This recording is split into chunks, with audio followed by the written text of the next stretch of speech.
All right. I love that one time you're actually able to help me after I leave Walmart. I really didn't need it. Hello, ladies and gentlemen. What it be? What it do? It's your boy Keen Decker. We are joined here by Mr. Minus 2 Coins. Who's going to be our co-caster tonight? Joshua Sherwin is taking a little nap. He stayed up until 4 in the morning trying to watch Worlds, so that was good. Poor guy's all tuckered out. Here, let me send you a link. There you are. I'll post it in my Discord Discord here.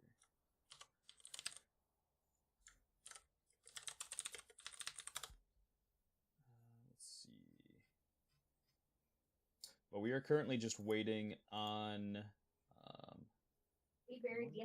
I actually don't know if they've hopped in yet. I haven't. No, they haven't said anything yet. So we're currently waiting on Scorch's mid laner to hop in. They are currently in traffic. Casting, homie, Humpers, and Scorch. Okay, there we go.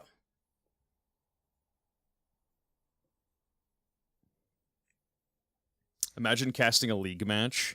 Who is that new guy? Does he talk? He does tricks. No, he doesn't talk. Yeah, I know how to lay and roll over.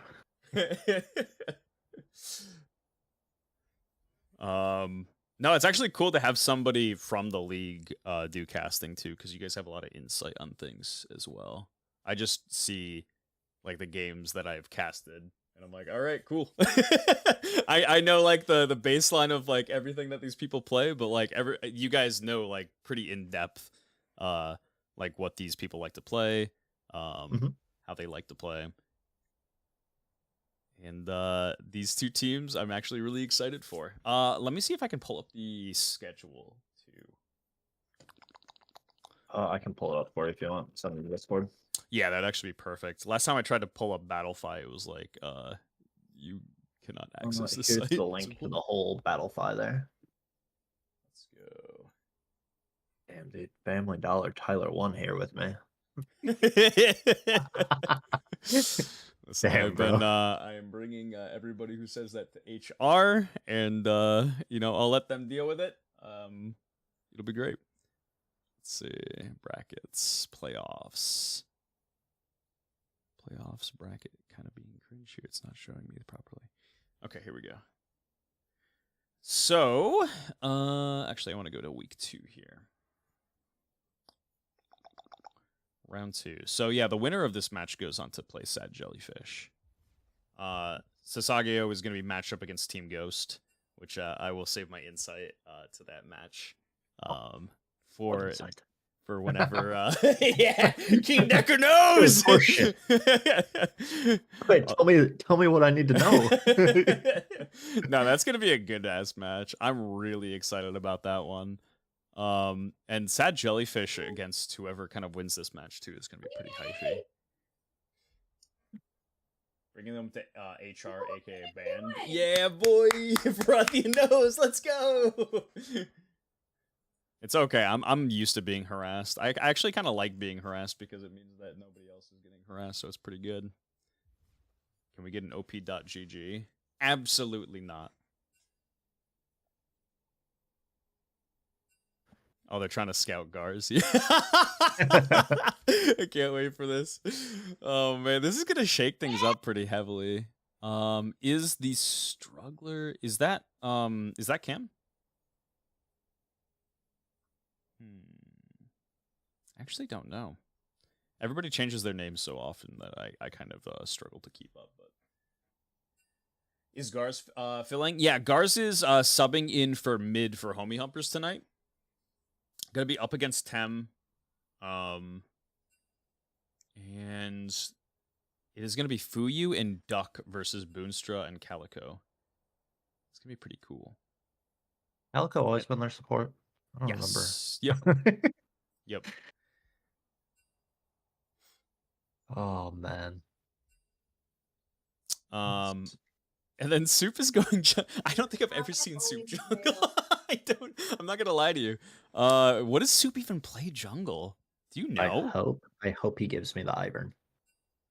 He's been kind of all over the place. He'll play tanks like Zach, and then in his match history recently, he's got Talia in there too. Oh, okay. So I think Diana, of course, because he plays her mid. Yeah, that would Nocturne and make solo sense. queue, Vi, just stuff with a press R a lot of times, or good engage. And honestly, Nocturne's in a pretty decent spot right now, so. Yeah, he's kind of sleeper. Not a lot of people look at him as a good pick, but yeah, he definitely has plenty of impact. Also, did you see that Garen was already picked twice in the World's Qualifier? Yeah, bro, Like, that's that's so what? What is happening? That's like the ultimate disrespect. I can't, but it works. In LCS order, Thanks, dude. I do believe they are. Hold on, let me see if the Struggler is in my friends list. We'll see if that's actually Cam. That's Cam, yeah. Oh, it is. Okay. Yeah. That's one out of two of his accounts. His other one, I think, is still what is it? I don't remember now. Whatever it was previously. The only thing I can remember is HH Bussy Blaster from fucking Soup. That's also the only one you should remember. Who's ready for some diddlin? No, that's okay. I don't think I need any of that. Thank you. You can go on to the next door. Go to the next house. Okay, so everybody is lined up and ready here. They're just scouting each other for a couple minutes here and getting settled, and then once they do get settled, we are going to get into draft. And oh man. So we have like two I will say we have two like really really awesome top laners to watch in this matchup here. Lionel Johnson is definitely a Chad top laner. But like playing with him, he's a pretty humble dude. Like I'm not gonna lie, he was really really cool playing with him. And Cam very much so likewise. Like Cam can kind of flex into anything. He can play a support role. He can play AD. This man can top lane and carry a game. He kind of can fill into whatever role you need him to. So having Cam be such a flexible kind of top laner in this matchup, I think is going to be pretty key for a elongated series, because I think to begin with they picked red side because they really want to have that priority. But yeah, should things go into like to a game 3, it'll be I think pretty clutch for Cam to be up here. Spectate link. Here we go.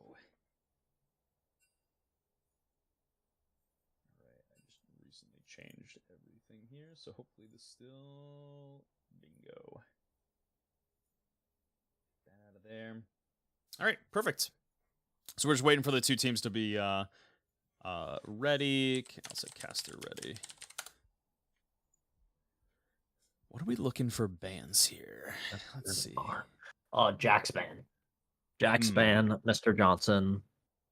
I mean, honestly though, yeah, like I think you just target him against this team unless you want to target the safe stuff.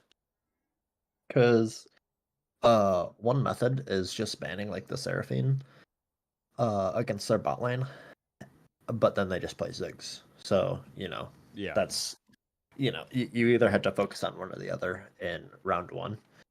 And then usually they let Johnson slip to 2 unless they have a very big prio pick. Oh yeah, I think that's the thing, especially though too with Homie Humpers, because they got side selection.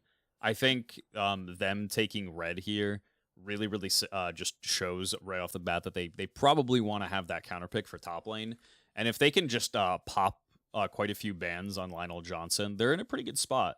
Obviously, you want to make sure that you're covering the board. I know Tem has quite a few really really solid picks on his side to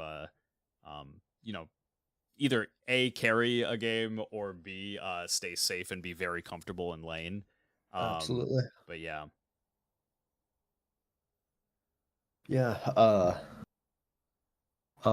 Johnson has lots, like he can play the carries and he can also play the tanks decently well too. Mm-hmm. In the team setting, normally he's on one of his, lane dominant picks, and they kind of let him do what he wants. He just kind of gets to run the game if he gets ahead, and they kind of go from there. But with that being said, he's got Jax Camille. I don't know if he plays Fiora, plays Gwen. He plays a lot of very strong dueling top laners. So Right. we'll see what they decide to ban here.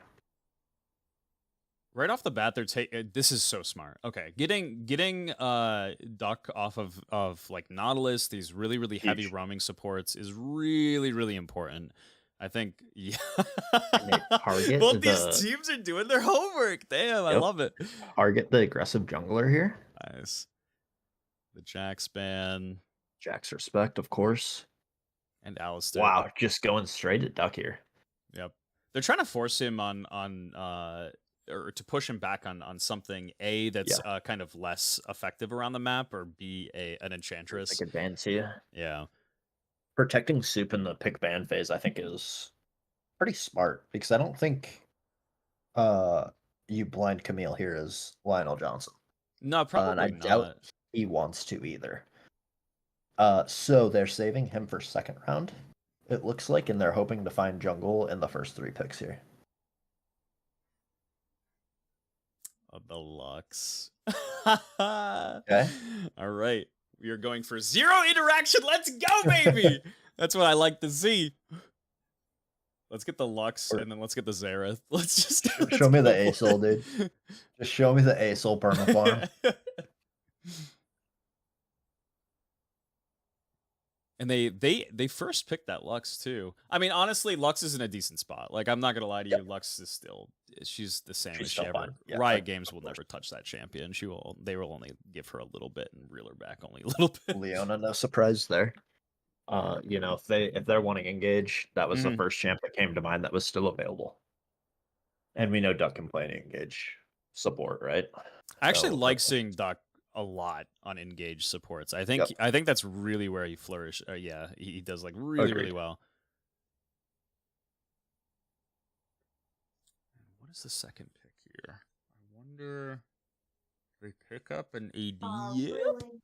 There's the Caitlyn. So I mean, I guess you can speak to it a decent amount. I hate playing Caitlyn in Deluxe. I'm not even gonna lie to you. Like Caitlyn, I love just having those innate advantages in lane, and then when you have to pit it up against the Lux, it feels a little bit less great. I mean, it's still Caitlyn's still a great pick, but like I hope that Fuyu's more comfortable on it now, and there's the Ashe answer. I'll get back to it after the picks here. But I do hope he's a little bit more comfortable on it. Like my Vayne last week, or 3 weeks ago, whatever it was just kind of not getting punished into the Caitlyn. Yep. Maokai, most likely jungle, right? Unless it's Lux mid, Maokai support actually would be pretty good to counter the Leona. Do we think it's Lux mid, or do we think it's Lux bot? It's a good question. I actually don't know. Because it's a really hard flex here. Yeah. You initially think support, but it can go either way still. And the Maokai can also go in 2 roles too. Yep. Lionel Johnson's not going to play that here. But it will definitely be jungle or support. And here's the Nocturne. Let's see what Soup can do. Let's see if he can get stuff done early and start snowballing this game. Yeah. They should have the push regardless. I think the Nocturne is so important into the this team though too. Like if you're gonna have these really highly contended top lane matchups where if something kind of starts to go a little bit out of control and a top laner or a split pusher just gets out of control in general, having Nocturne is such a useful tool. Yes. To chat here, Leona doesn't necessarily counter Lux. It depends how the lane is played. If there is no poke before Leona engages, Leona wins. But ideally, Lux is poking with E, trying to hit a root, whatever. Really, Lux should win and just not get engaged on. But, that's not how it always works. Do they ban out the Revectin? Vel'Koz? Wait, they banned Ahri. So they think this is Lux support Maokai Yeah, jungle. they really do think, yeah. And Interesting. Ari honestly has been so dirty. She's been so strong. Yep. Yeah. And the Anivia. They're leaving? Okay. That's so I mean, you have the means to get into the backline right now, and like for a pick comp, like if you're able to actually single out like a Vel'Koz, they're probably not worried. They feel like they probably have an answer into it. So they're leaving it up here. I wonder if they just take it right here. I think you pick mid here 100%. The Cassiopeia is so smart. Okay. I love Okay. this. Oh, that's actually so clutch. Cassiopeia really makes Maokai's life a living nightmare. They need to be able to find Agreed. some kind of flank angle. They have like the pick already available with like the Ash Uh-huh. and the Lux snare. If Yep. they can find some kind of flank, they'll be pretty happy with this comp. We'll see with these next 2 picks if Cassiopeia is really going to be a god tier pick here, because it's not a very short range comp yet. Not yet. But it is a go in comp. Well, I mean, it's kind of a go in comp for like the Maokai engage. Like you said, it's a very good counter into that. They need to be able to find like a certified way to get in for sure, though, away from like Cassiopeia's one angle she can block off. And they were right on the calling it Lux support Maokai jungle. And the Jace. Yeah, they something like Cam is pretty good at too. This is that's pretty smart. Honestly, the Jace can do a little bit of both, and having the dedication to like a poke comp with the Lux Ash, Jace, and even the Orianna zoning is pretty good. We'll see what the counter pick is into it. Murrah, I'm so pumped for this. We get the Cam Nar. Okay. So initial thoughts on the draft. What comp do you like better? Man. I always will say it. I think poke comps have a little bit more of a difficult just time pulling things off as a cohesive team. You have to be so cohesive to make a poke comp just work. But if you can make it work, it feels like it's unplayable. Like if you feel like you just can't play against it. And playing Caitlyn is really, really nice, but like if you have a bunch of shock blasts coming at you, if you have Ash Arrow, you have to dodge out of the way. Lux ulti's flying all the way. Yeah, Lux ult, yeah. It's the worst. But they gotta make that work. It's gonna depend on how well this Jace plays, I think. Yep. I think if Jace gets ahead, this is a nightmare for Homie Humpers. I think otherwise they're gonna have a little bit more of a difficult time being able to pull off this comp. So Maokai should go full tank here. 10 minute. So they should have a front line. I think the biggest thing that this game is going to come down to is how patient Scorch can be. Because if Scorch is just patient and allows the poke to happen, I mean, there's always the Nocturne just hitting R and going for it. But the Maokai immediately ult counter that. Jace can knock somebody away because Nocturne can get through but can't get knocked away. Or sorry, Nocturne can get through the Maokai ult if they ult each other, right? But then Jace can knock Nocturne away. And kind of potentially nullify it. It just depends how far ahead he is from Leona. He can't go both tank for MR and armor early game, right? I mean, is Jack Show just one? I don't remember. Yeah. But ideally he's gonna build armor first. Because it's 380 and just 1 AP. So he'll probably go armor into either a fawn or something MR related. I mean, realistically, the one thing you're probably concerned about, right, is this Cassiopeia popping off early. Yes. Like if Cassiopeia gets ahead early, this comp is kind of like really nightmarish to have to deal with. If Nocturne picks up a little bit early, the Caitlyn's nice, but like Caitlyn, you realistically want to have like at least 3 items, right? With Cassiopeia, if she gets rolling early and Nocturne gets rolling, it's going to be a nightmare. But they do have really good answers on the side of Scorch. Like Maokai like you said, can just throw down ult, can always be there to peel or go in. Ashe can self-peel for herself. We'll see what sums she takes in the end here, if she actually takes like, the Almost. cleanse. It's got to be cleanse. Mm-hmm. It's got to be cleanse on both AD carries, truthfully. If Caitlyn doesn't take cleanse here, it's a troll. If Ashe doesn't take it, it's a troll too. Leona has just so much CC. But I do think later in this game, just with all the added safety and the amount of damage that even just like Lux support brings, like they have so much damage. Orianna's such a nightmare when she gets like a death cap. Like, yeah, they have a lot of damage on the side of Scorch that would be really hard for Homie Humpers to kind of chunk through. Yeah, so I mean it is 4 damage against 4 damage, but I think on the side of Scorch you have more damage output. Right, and they have the poke on their side, right? Right. But at the same time, if Gnar's the one that's ahead, then Gnar can do a decent amount of damage, right? And that means Jace is doing less. Cass and Caitlyn are just gonna be consistent though. So that's one thing to note. Like Scorch has time to disengage these or respond, right? They're not getting only one person's gonna get one shot. Yep. So that's a big deal unless Caitlyn gets rolling, which we'll see. And then she can go like a lethality build if she wants, because again, 4 squishy targets. That's okay. But we'll see if she even opts to build something like Duskblade and go, you know, kind of all in on her ult and, you know, kind of answer some of that poke since they don't need the consistent DPS. And I think if you're Homie Humpers, you're really looking to make something happen early. I think Scorch is happy enough to just kind of chill. Try to pick up dragons and not let dragons stack. But like just chill, keep things even, and scale into the later parts of this game. They'll feel really comfortable.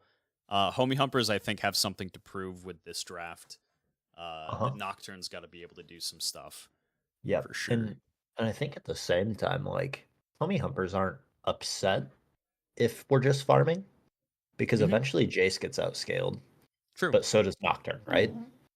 So that's kind of the balance here is they each have one person that's going to get outscaled, and then Lux is going to pick up damage no matter what. And you do bring up a really good point though too, is the fact that Jace will eventually start to fall off in his damage. Gnar is going to be permanently kind of useful in this comp. Having Nocturne be in the presence of someone who can't just survive a 1v2, it's really rough. So Homie Humpers does have that answer, right? Like if they get to the later parts of the game and they're like, hey, we can't really team fight anymore, let's just get a pick. Because like you think about it, if both teams go late, Nocturne is way more useful than Jace.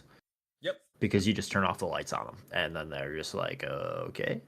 And again, like you're saying, like the split pushing aspect of it is just going to get shut down because it's 1v2 all the time. So yeah, we'll see how the Nocturne does, because it's going to be kind of all eyes on Nocturne here, and we'll see what he can provide here. I'm so sad watching my team playing and not being there. It is a sad angle, but you know what? That's what the team is for, baby. We have belief. It's double. I mean, something to note, definitely, we got double TPs on both sides. Ashe did not take cleanse. She opted for ghost. So that tells me if the homies can get on top of like if they can find an engage angle, they're gonna win every time. Or they should. You know, especially post 6, Caitlyn can just hit R on cooldown and then look for the Leona R every time. Yeah. Blow flash one time, then look for it with your jungler the second time. Or something of the sort. Did you need me to stream it? No, you were in the lobby, right? So you have this? Yes, I have it.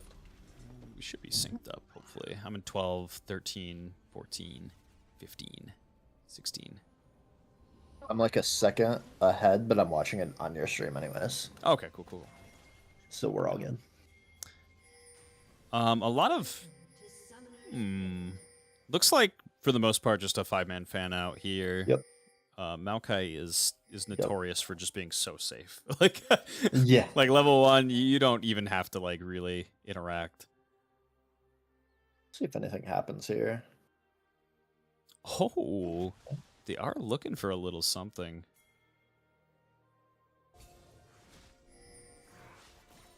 And Soup just opts for the sweeper off the bat and Mhm. doesn't even start a ward. All right. Not bad. Not bad. Came with a really nice little sneaky ward on that blue Uh-huh. bush. I don't know if he actually even got spotted doing this. No. And we see too, Oh my god. Arzak got the ward. Also, what is happening top lane? This is troll This is spot. wild. Oh, this is wild. That's hilarious. But yeah, Garzak got that ward, so I think Garzak hits level 2 faster. No, Mm-hmm. Yep. one minion faster. That I tiny, believe. yeah, that tiny bit Yep. of experience. Yep. So we'll see if Garz can take advantage of that, which we'll see. He's actually going to be in a decent spot to do it. But Wave's actually looking really good. Yeah, the Gromp does a little funny reset on Soup Yeah. here.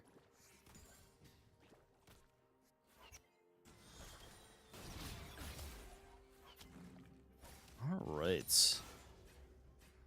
Okay, so Gar's not really going to go for much. Actually, it's decent damage down. Yeah, gets him actually like not That's too a good bad little damage. trade. And Gar's also started tier here. So going even is even better for Gar's. Yeah, going for that slow roll. Yep. Bush King in top lane. Top lane is the most fascinating lane chat like that you will ever see. Trust me. Mid lane is either in the meta of a snooze fest or like assassins. Yeah. Or yeah.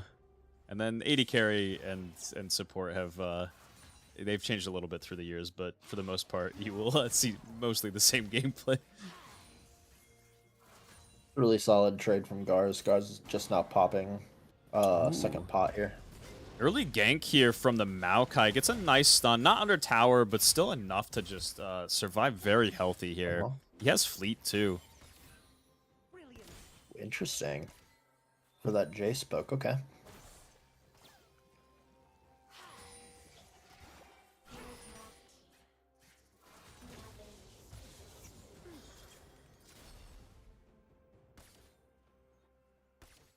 Yeah, and Ashe and Lux are just looking to just farm up here. Essentially try to shove the Caitlyn. Keep her away from all these just having lane advantage in general is kind of miserable for Caitlyn. When you can't Yeah. use those bushes And you see too, like Caitlyn's not able to push the lane, so Mhm. that's Caitlyn wants to be getting plates and poking you under tower and harassing you under tower, and it's not going to happen against double ranged here.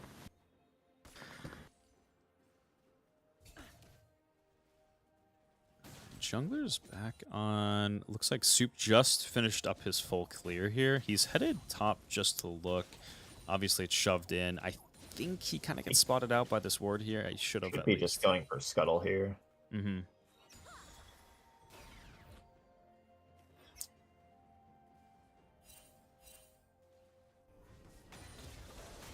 Oh, that just feels bad. And yeah, Dragon's coming up in 21 seconds here. Maokai is going to be looking for this scuttle here and just keeping an eye out for any opportunities on the map. If they're able to... man, they're probably actually going to meet up here. They're... Nocturne should probably just be going for his camps, yeah? But Nocturne's going to be better here. Yeah, for it's sure, true. right? Yep. So it would favor Nocturne if they met up. Ooh, he does go to his Gromp, yeah. So realistically, I should. yeah, Yep, he's going to be able to Maokai take should be this able to clear it. And he does.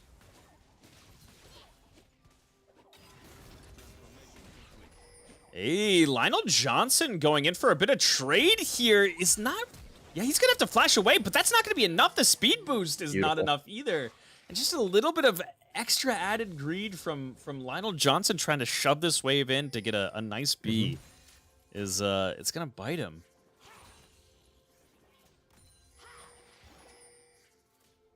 Both mid laners 6 here. And the wave is still on our side. Hits the cleanse, the exhaust comes down. A nice root onto Duck here, but it's not going to be able to deal enough damage onto that extra added DR that Duck has. Boonstra now trying to kite away with Ashe. Double flashes forward here. Here comes the fear. They are pretty close to tower here. Is there actually going to be a trade? My goodness, Leona actually picks up that kill. Asup is waddling away with no HP here. Boonstra trying to chase, but that should be the engage. And just great timing there on Soup's Nocturne. Is he just in time there?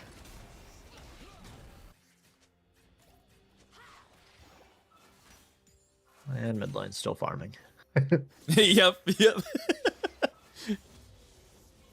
And so Caitlyn's not backing here. Interesting. Okay. Well, now Caitlyn's backing. Okay. So delayed back here. This is my favorite thing that Garzak does here. She is the ultimate neutralization for like mid laners. She will just farm, draw attention. No flash. Let's go. What a roam here. Really, really good roam timing. Lionel Johnson is looking for a trade kill here. The fear's gonna come through. Yep. Beautiful. Nice. Really well played. Great. Yes, great roam, and then Nocturne's just there just in case. This is exactly what you're looking for with Homie Humpers as well. Yep. This is the position you want to be in. Dragon is now up. Once they are able to get these lanes kind of in a position where they can shove them up a little bit and use their lane advantage, they're probably going to be looking to A, either just take this, or B, kind of fight over it, get a pick. Oh, can I just W through his ult? Did I see that right? I think so. It looked like it. Smurfed on him, dude. So, Caitlyn has the Noon Quiver, and Ashe has completed Speed Boots. So, really, in an extended trade, it's all Ashe, because she's just going to be able to run down Caitlyn here. But we'll see if they even, have something else happening bot, because they should just be focusing Lionel Johnson's flash timer. Yep. Which, happened once already. Nocturne has ult now, but he's on the bot side. We see no flashes, no sums bot at all. So Soup can look here. Yeah, Soup can look here, and oh, yeah, Wave's in a fine spot to do it too. And Maokai is actually just going to go for the clear here with his top laner. Oh, we got the Ashe arrow coming through. He hits Garzak, connects for the full stunned extension here. Hits the full amount of CC, and what a beautiful Ashe arrow. Nice. Yeah. Wow. And you see bot lane trying to play aggressive now that Ashe doesn't have ult. That's correct. And Cleanse is coming back up for Caitlyn anyways. And there it is. Yeah, Nocturne is looking here, is going to come in. He's going to take quite a bit of damage from this Lux ulti, but it's not going to be enough to actually be able to take anybody down. Kakashi is here. He drops the ulti down. And no spell shield is available for Nocturne. He used it having to come in here. An exhaust onto Fuyu. Is it going to be enough to keep him out of this fight, to keep everybody alive? Doubles back off of the traps. And Calico with a nice block here. And if Fuyu would have just cleansed that exhaust, that might have been a double kill. Seeing in hindsight, that was close. That was close on two fronts, and I think you just got to cleanse that exhaust. You got to be confident in dodging the next Ashe arrow. Yep. Because Maokai was deep in there.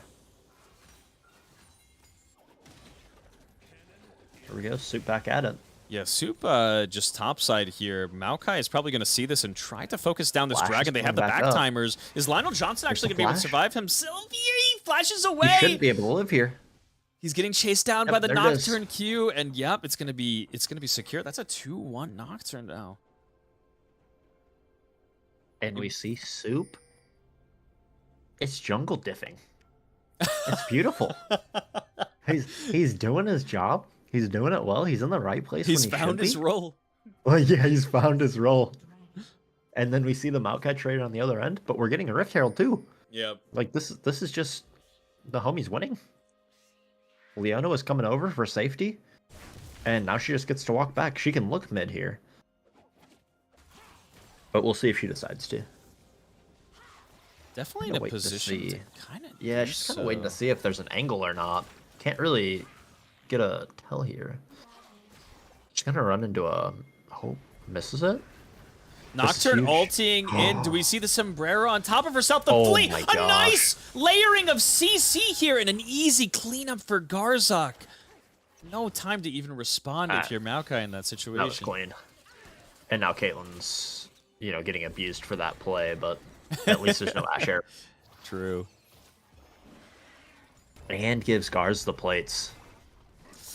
Garzak getting knocked back into Oh, tower no. here. Ooh. The dot there, giving her a little bit extra damage there.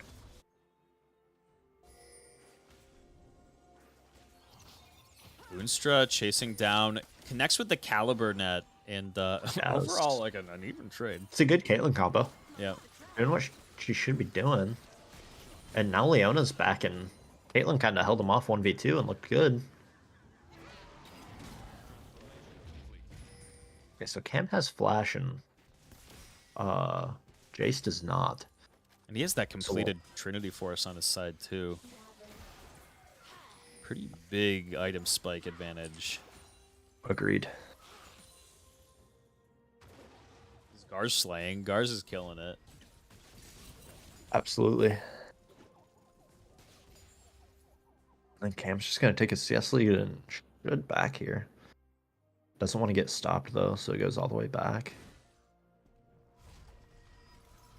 Or doesn't back. Being a sneaky little snail. Okay, so he's Oh, nice. Top bluffing. laner goes back. Yeah, let's Yeah. go. Just bluffed to get the wave pushed back into him. Oh, another Ash Another ulti coming Ash arrow. through here. I don't know if this is going to be enough. We're going to have the response. Garzak gets the stun here, is taking Garz with- away Oh my massive God. DPS, but Tem has just enough damage. Woo! Wow. That's a 1-for-1. That Leandri's tick, bro, is crazy. Gosh, dude. Just well played by both mid laners there. Yeah. Lionel Johnson does have his jungler here. Has to be a little bit careful here. He's ahead of him. There's just not enough time to be able to... Yeah, and he's going to be Damn, chasing kite him us down. out. But this, yeah, Nocturne is on And his Nocturne's way. here. Yep. Oh, wow. Just Wow. barely survives, too. Big triumph, Brock there. Fiona ulti coming through. A nice double snare here. Here's the combo damage that we're talking about with this lane. It's not going to be enough to take anybody down, but it does keep them at bay for now.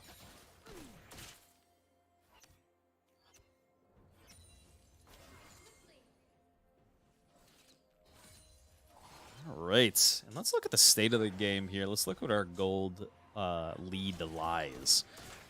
A It's a lot Caitlyn of ult. yeah, Where's the right. Caitlyn ult, man? They're both low. Just hit it. God. That's one that you should be okay to just use on cooldown too. Like Caitlyn not really ulti, I easy to always think use on about, cooldown. yeah. If I'm gonna be honest, I'm Like, like, all right, here we go. I don't care if they're both 100 or 100% HP. Just do it. Uses it under tower here. Ooh, the Ash arrow comes through. Caitlyn ends up actually killing Ash, and up top, they're just cleaning things up across the board. Tem with a nice kind of roam ahead Great of Garzak here, but Garzak is here. We'll see how much they can kind of get. A lot of wow. single target damage, but gets the ult off before she actually goes down. And this is going to be an easy cleanup for Blue. Wow. What a crazy play there. I mean, Pretty we see nice. Jace's flash gets blown on cooldown again. Ashe with no ult still like fends it off enough to wait for the jungler and mid laner to get down there. Very, very close fight though. Very close. And this is a gore drinker Jace. This man is looking to Interesting. Okay. he's looking to survive. I can't blame him. Yeah, I mean, this is just recognizing that you're 0-5. Yeah. And, you know, just going ahead and playing for what the team needs and not trying to play hero when he realistically can't, right? Right. I mean, the scary part from this perspective is that you also have an O2 Ashe, who is, I think, overall... Ooh, we'll hold that thought. Maokai, a little bit ahead of his team here. He throws the ulti, just try to keep them off, but Gnar was already here on the go-ahead roam. The fear comes through, but this is going to be a double kill. A 3 for Caitlyn picks nothing one here. up, Just yeah. a great play by Soup there. Just, you know, not being afraid and just going in for it. Great CC chain onto the Maokai as well. Yeah, like I said, this is the scary situation for Blue side, is that they do have the 0-5 Jace, who kind of recognizes that he's not going to really be able to do anything, for a while at least. But then you, on the reverse side, have Jace getting chased down once again. It's getting bullied, man. He does pick up the kill. I mean, that is That's a big good shutdown. Yeah. I was gonna say things are a little bit dire. The fact that you have an 0-3 Ashe in the bot lane, and like they've been kind of neutralized. You only have Orianna, who's kind of Orianna and Maokai is building more damage, kind of oriented right now, which definitely makes sense. So we'll see how this goes. Kashi gonna get rooted down here. Nara's on the chase, but Thames does have the shockwave.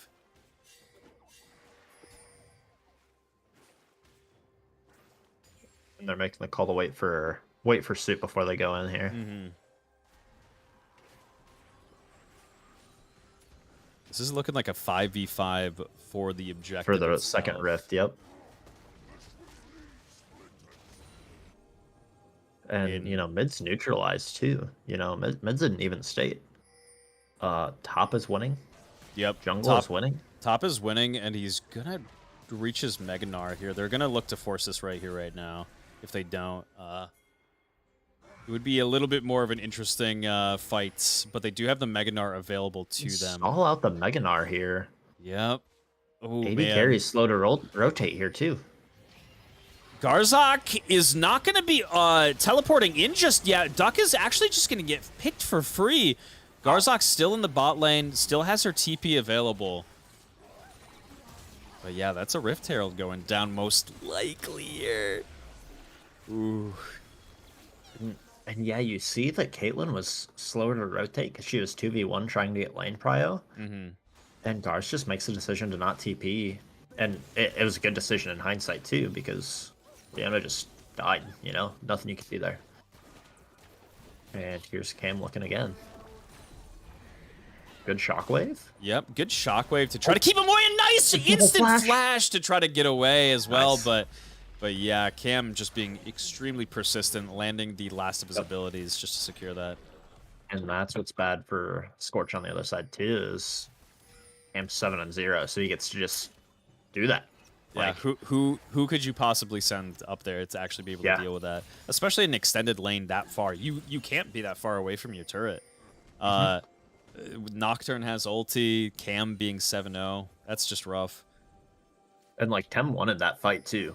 Like Tem picked the fight and just didn't have the damage to back it up.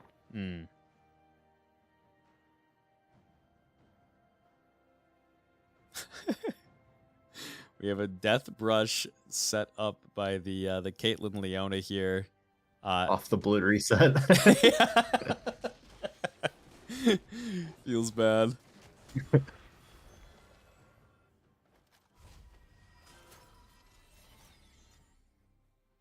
right, let's look at our gold. Let's look at our items here. Stopwatch available for Cassiopeia. That is always very important for these kind of mid-game fights. Dragon's coming up in 55 seconds. It's a hard one for Blue to actually be able to fight. We'll see what happens.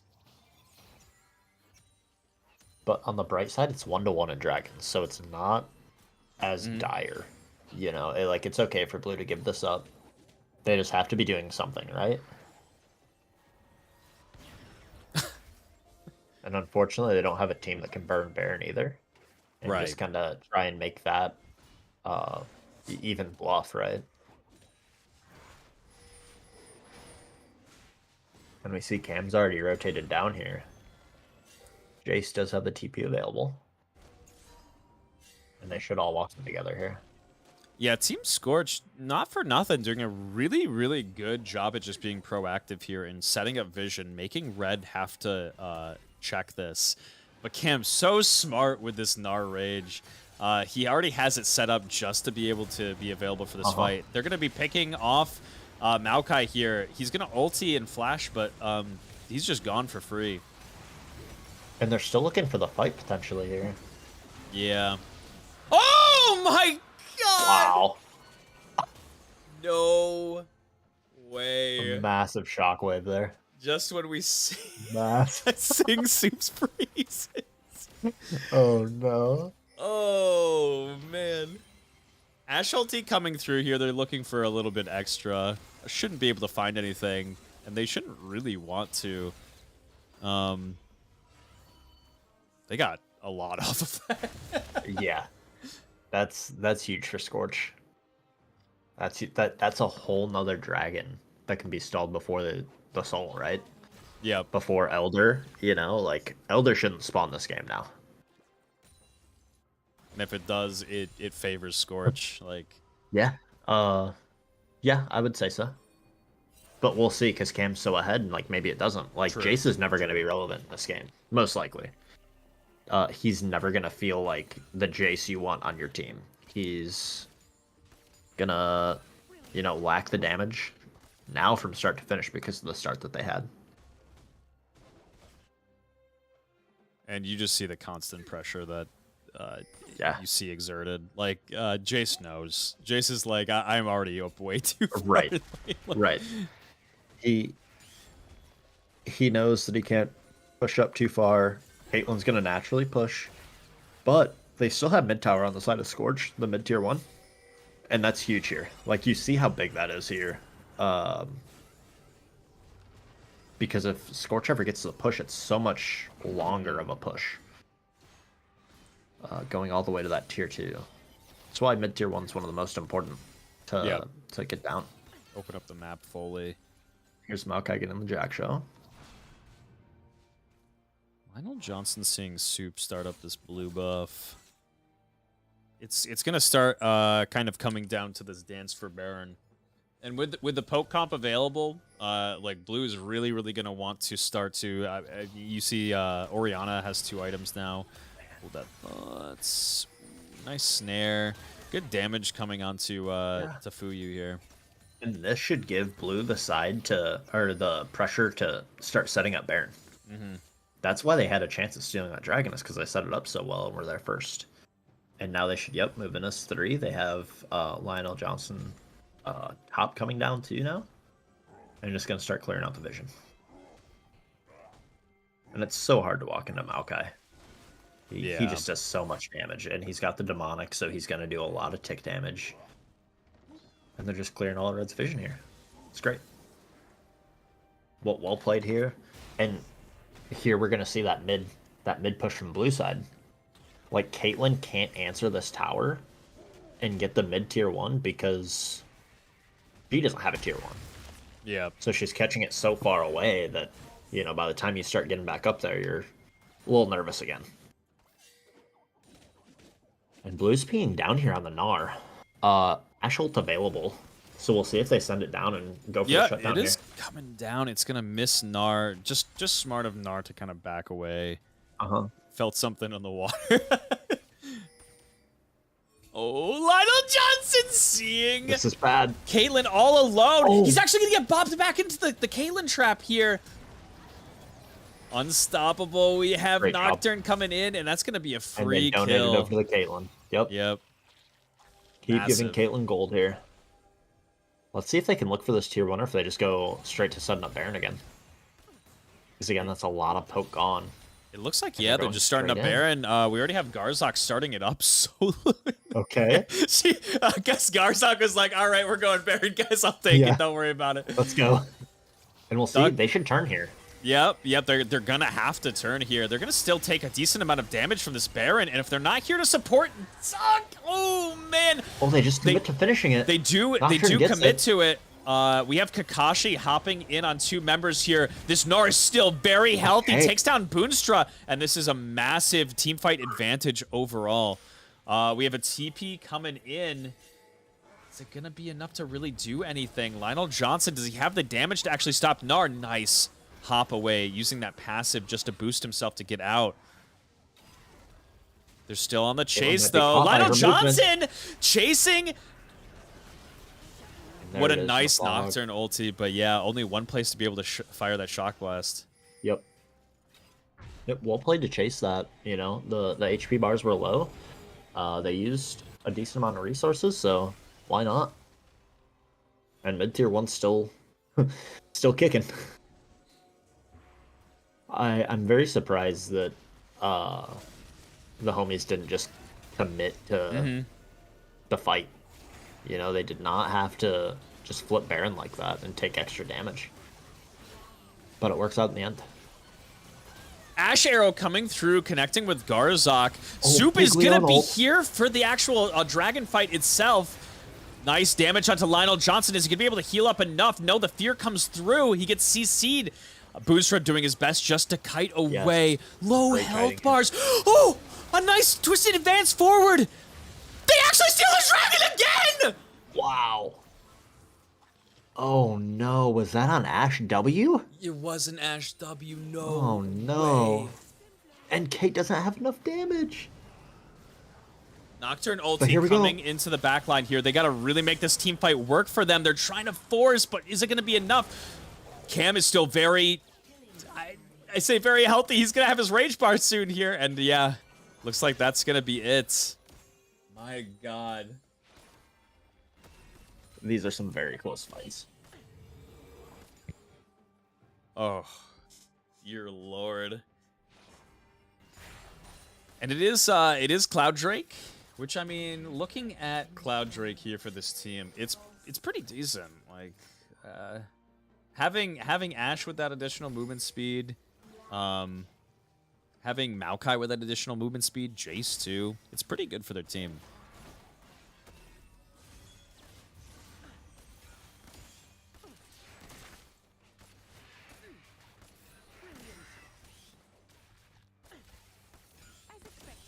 Man, this is like where the gold lead has like lied for pretty much the entire game too. But it's felt so close. Lionel Johnson getting chunked down, and this is what you need if you're on the Nice side of buffer Homie here. Humpers. Caitlyn ulti coming through, just enough damage should be able to secure it for the Gnar. Notice the buffer where the Gnar ults as he's getting knocked away to make sure there's no gap further there and make sure he can secure that kill. It was really well played.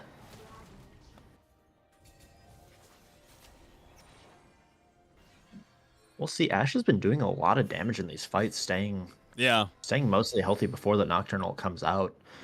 But the fights are super, super close. If the gold lead was more even, this would definitely be Scorch's game. Oh yeah, for Like, sure. I mean, despite they've being been playing down, so well on the back foot. despite being down in gold and really not having gotten any of these resources, Ashe is still really, really pumping it a lot. Yep.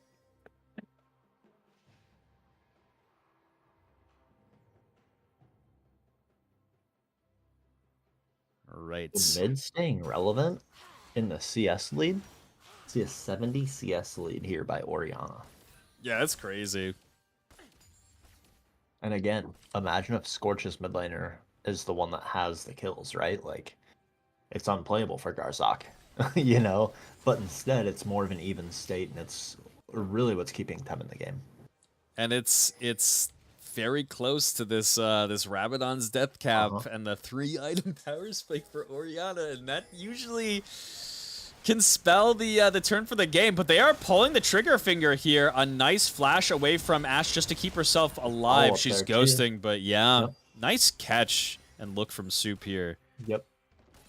And Soup just consistently here, just not afraid to hit ult and go for it. He may be a little afraid to hit smite, but that's okay. And look I'm on to gonna get 10 stunned here. up under tower. He's gonna get taken out. Not gonna be enough to, man, God. And look, Soup's around again in case Tem walks up Yeah. and gets greedy here. That's nuts. He's just where he's supposed to be at.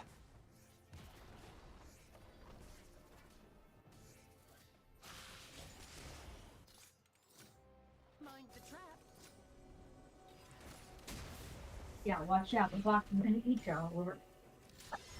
All right. Hiding in the jungle here. They have 55 seconds on this dragon, so they're looking to get a respawn. It's going to take them, you know, about 25 seconds to get down here. So everybody should be available and in the area for red. They have plenty of vision. Just look at that vision in blue's red side here. Absolutely massive. Blue is calling their bluff, though, and they're saying, hey, listen, we already have the 3 dragons. We are just going to set up a vision at Baron. As they kind of should. Mm-hmm. Because now they're to the point where they might be able to melt the Baron. You know, we got 3-item Ashe. Got the Rabdons in on Orianna. And we have Tank Jace in the top lane, just memeing around. Okay, I'm gonna have to be a little bit careful here. He does have his hop available to him. He's getting stunned out pretty heavily. A nice CC chain. Nice flash jump combo. Great flash there. Out. Yep. And blue is... Ooh. They dedicated so much to try to pick Gnar, but they are not looking up to give the not looking to give up the dragon either. But they're gonna pay for that. Now they're pinging it out, but it's a little bit too late. We'll see. Like, Moretta's not in a place to contest this here. Nocturne's all the way across the map with ult. Okay, here comes double TP. Yep. And that's all they want. Now they're gone. They saw it with the Farsight there. Great ward. And now they're just gonna back off. They got 2 TPs for nothing. Yep. Just because they had to. Well played.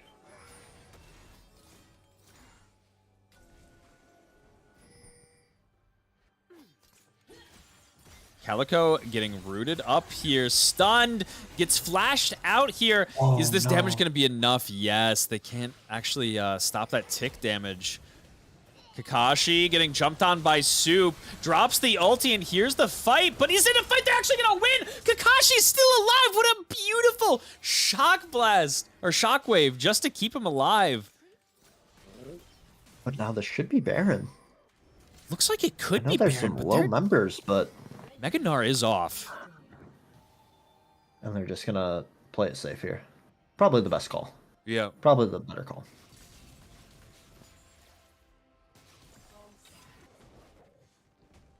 Yeah, some great shockwaves from Orianna here.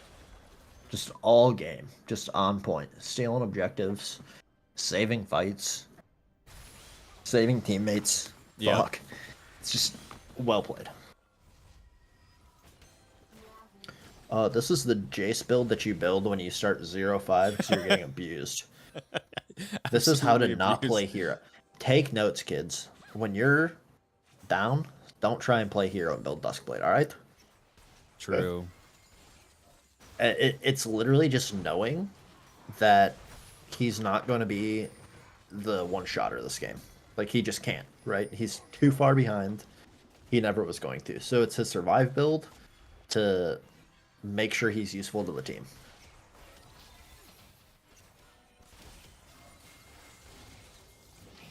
Ash Arrow, yeah, I was gonna say Beautiful cleanse. fully available. Instant cleanse coming through here. They Here's dropped the Maokai so ult many hits. ults. Yeah, Maokai is still available to get behind here. Hopping on the back line. Ash ghosted away. She's fleeing. Is actually gonna get stunned up, take a decent amount of damage, but on the reverse side, Nocturne's gone too deep. They don't have the player advantage here. Was a 4v3. Wow, so a great Nocturnal initially onto the backline to make their backline ignore Caitlyn. But Nocturne didn't have enough backup to, you know, get out of there. They will And have we to see back off that after this Caitlyn tower. ults are starting to do damage finally. Yeah. She's to do starting stick to hurt. damage. She's 3 items. Opted for Gale Force instead of IE.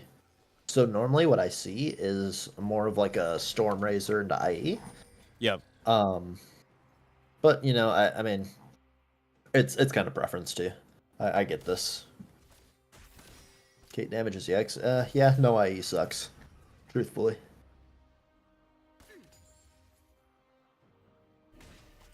And I do think that's why we're seeing this Ashe, despite having been down for quite a lot in the game. Not only like, I think it's also like a difference in just like the team comp, and, Yep. and like Caitlyn does have to fend for herself sometimes. Yes, true. Yeah. And we see a Dirk, a serrated Dirk on Caitlyn this late, instead of Yeah. something like a rapid fire, where she can just hit them from a mile away. Yeah. Very, very interesting choice.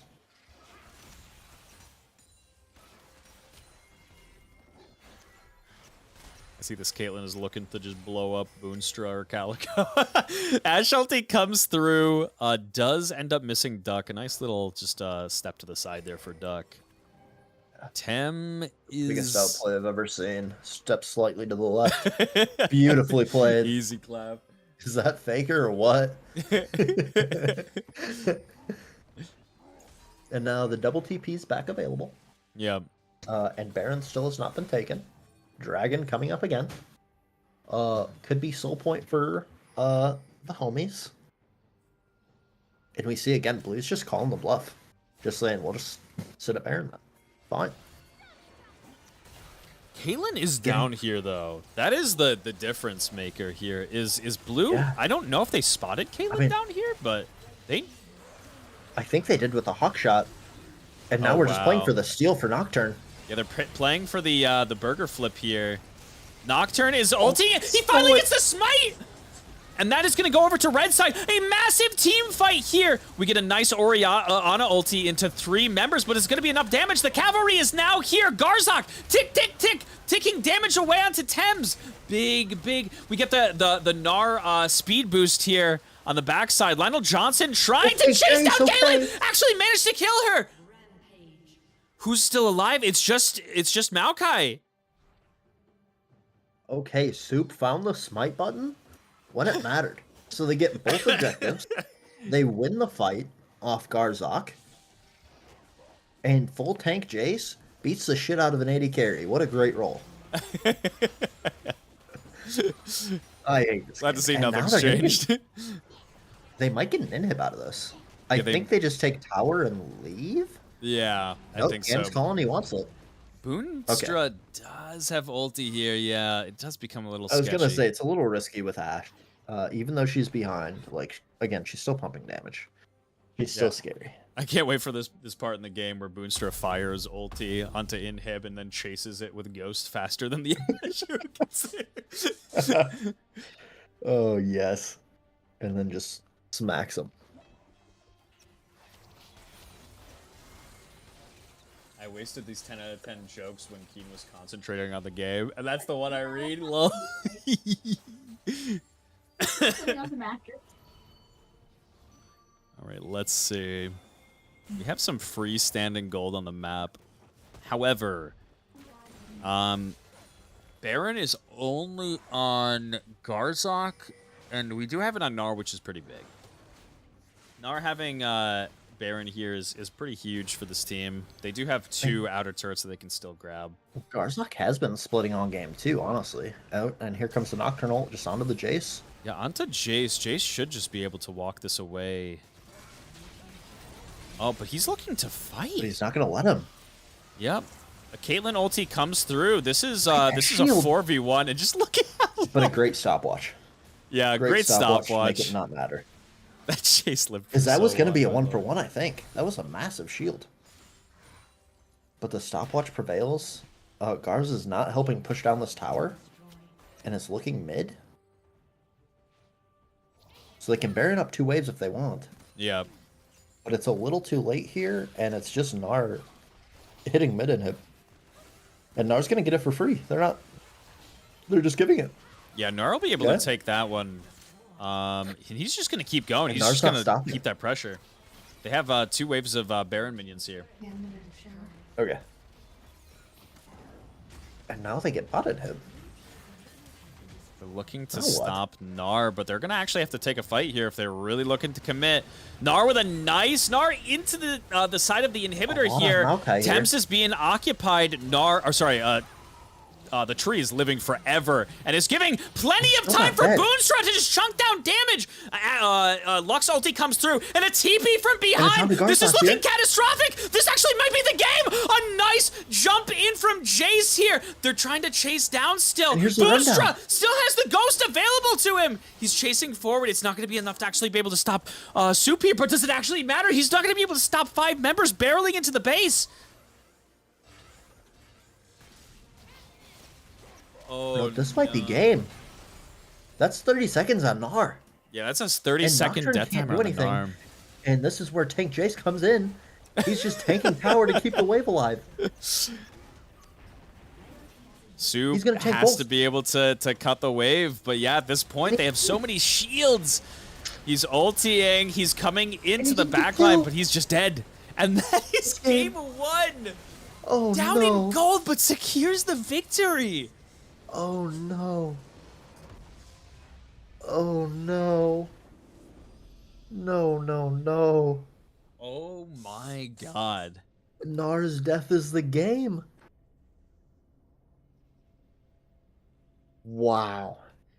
I think something that was very big in that instance is the fact that you have that frozen heart on Maokai, and he lived forever. Like Maokai didn't die. Maokai literally just did not die. He lived in the backline forever, was on top of all the targets he needed to be, and they bought so much time to just be able to take that fight. Gnar finally went down. I mean, like,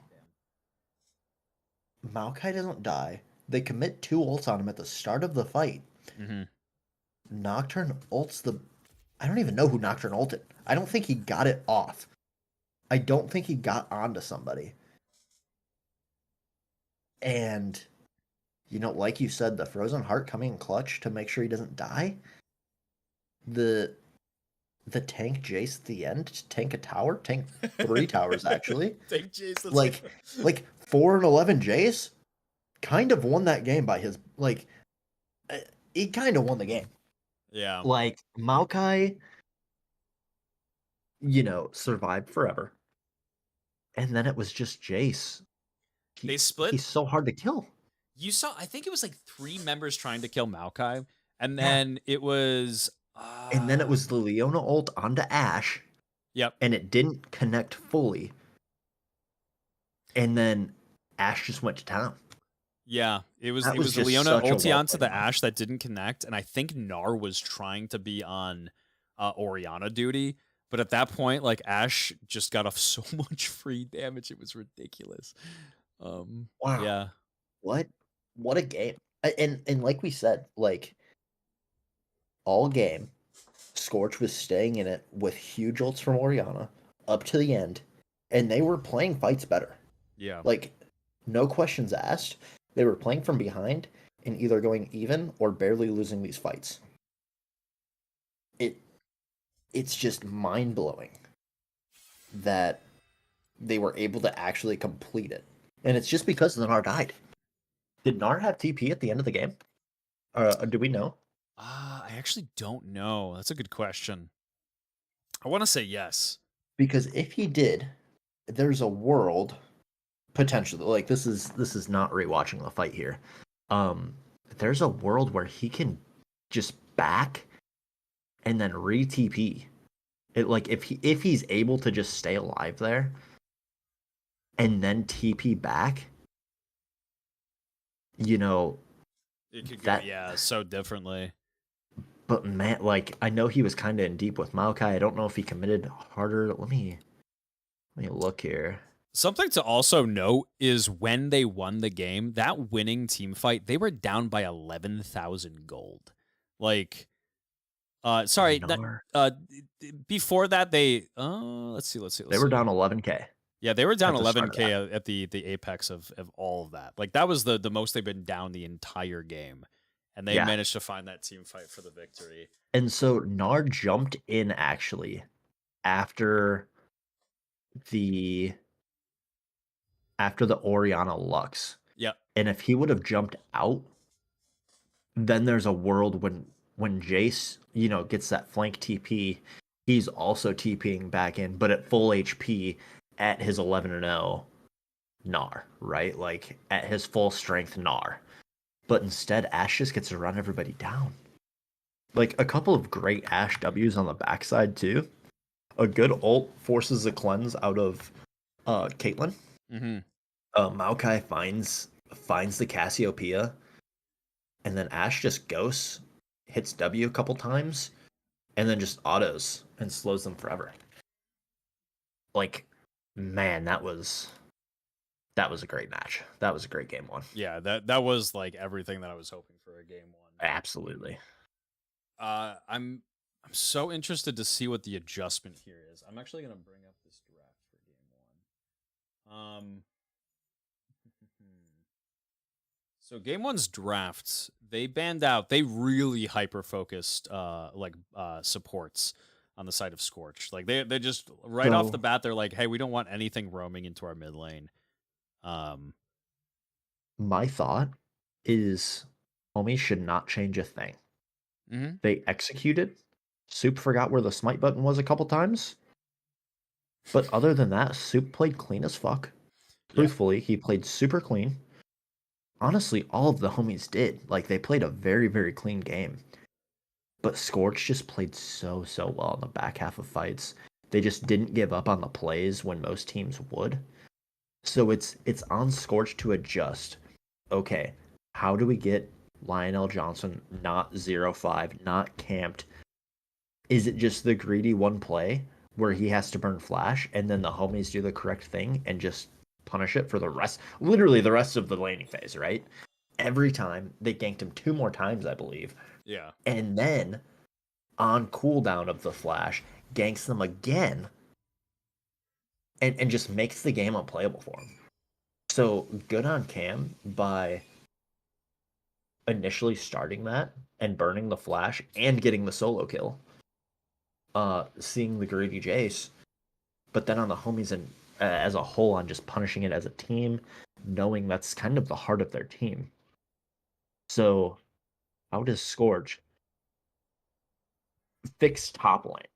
Because, you know, mid and jungle and bot were pretty even, all things considered. Yep. So bot was how dead do we even fix pretty much that? that entire game. Yep. 100%. 100%. They were almost completely dead even all game. Oriana stayed in it with her farm. So what do they do to fix Jace? Because Jace was so far behind it almost lost them the game. Yeah. So they either have to get another lane snowballing or they need to fix the problem they had. So yeah, like what's the answer? Maybe it's just an aggressive jungler. Maybe they just go for something more aggressive to match Soup. Because the one thing I will say is that I think the Maokai was so important in that draft for how far down they were. The fact that Maokai had that much gold was actually, it ended up not being a bad thing. Like Oriana picked up a couple of kills, stayed in with farm completely. And it became so hard because that homie Humpers draft like is really good at sieging. Like Caitlyn is one of the best siegers in the game.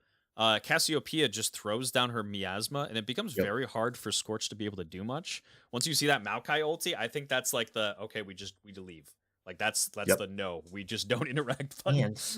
And like you're saying, this Maokai at these objectives, they're getting there first, right? Yeah, And that was huge. They're getting there first. They're putting down the saplings. They're putting down the vision, and it's hard to walk into that.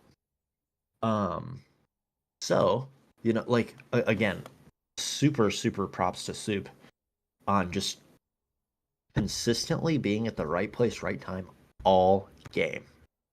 This is a midline player who literally was in the right place at the right time all of the fucking time. yeah. Like, it was so fucking awesome to see. Like, just being where you're supposed, like, just a great demonstration of,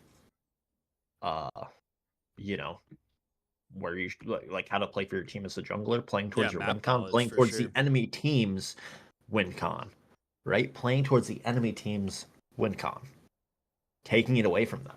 It's just great. Just great job all around.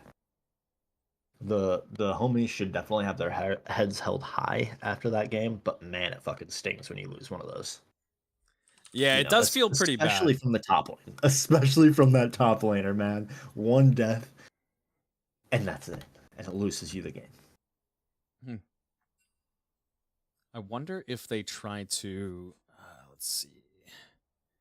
Homie Humpers. Maybe ban the Orianna over the Ari, as crazy as it sounds, but Ari is such a better champion. Yeah, like it's true. But the Orianna was fucking pivotal in that game. She was just as big of a part as Maokai, because her ults all game were just on point. They were there. Man, like, that was great to see as well.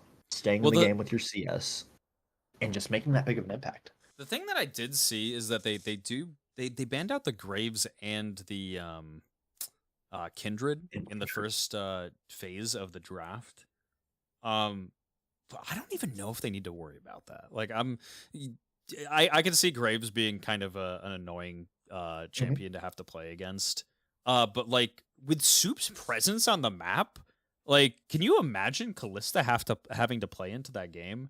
Like that felt pretty bad until like 40 minutes into the game. Soup was like playing all into over that the game, place. you mean? Yes. It would feel. Oh, go ahead. There's a couple ways to view that, right? So as a jungler and as somebody who's played plenty of Kindred, there's two ways the enemy team can approach it. A, you can make it a point to say fuck pathing, fuck everything else. Kindred doesn't get to play. Yep. No marks for you. So that's got to be in Soup's head when he's going for all these plays, right? So is it worth it? Right. He then starts to have this internal debate. Fuck, they could get a mark for this play. My mark's on the other side of the map. Like, do I go for this 3-man play top, or do I just let the other two?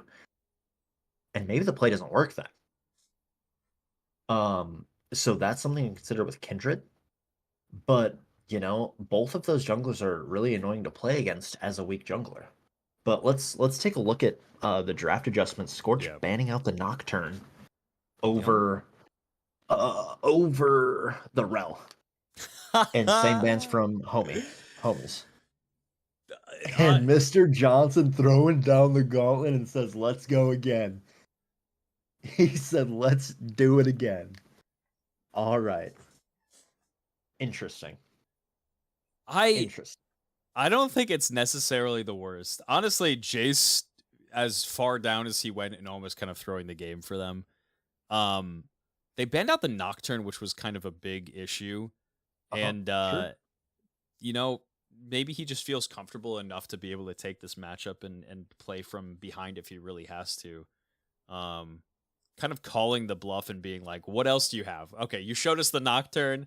You absolutely ran a train on me, but let's see like the next thing. Gonna do that again. Well, remember, Jace lost lane himself and threw his lane, right? He threw it away. He threw his pressure away, getting greedy.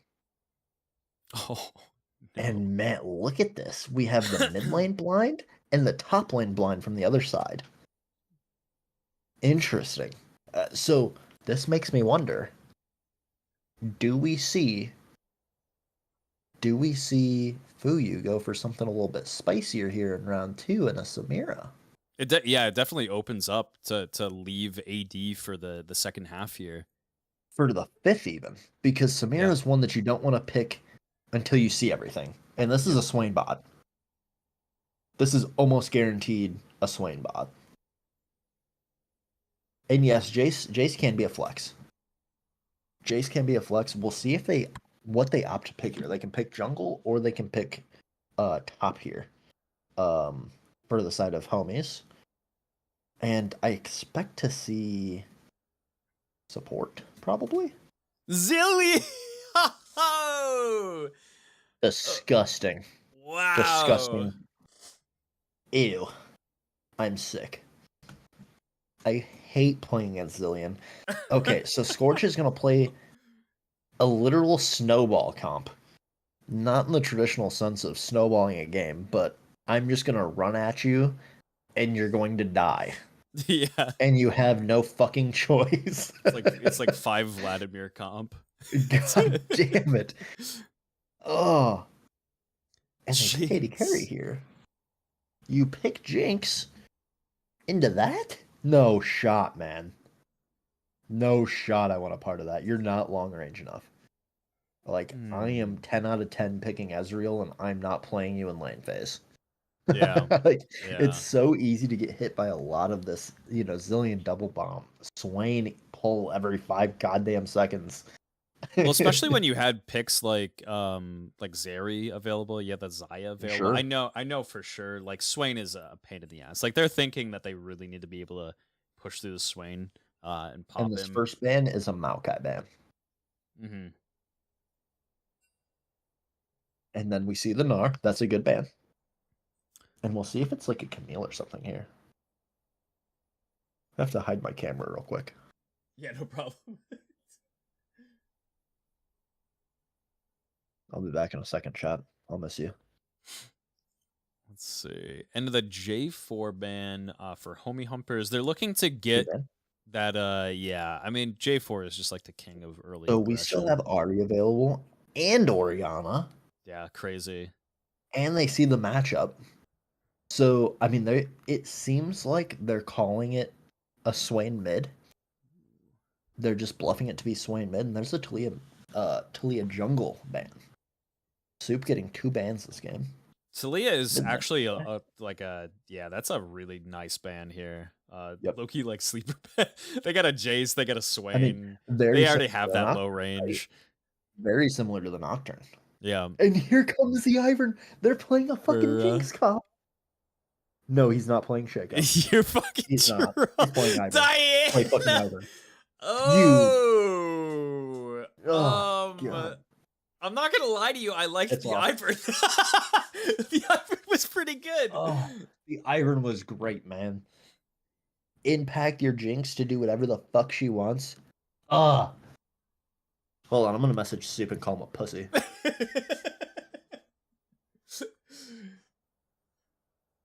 Ooh, Gragas.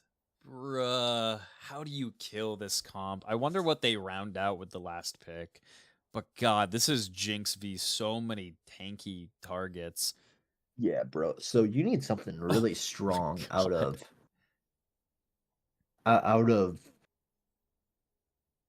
top lane here. Dude, you need something strong here.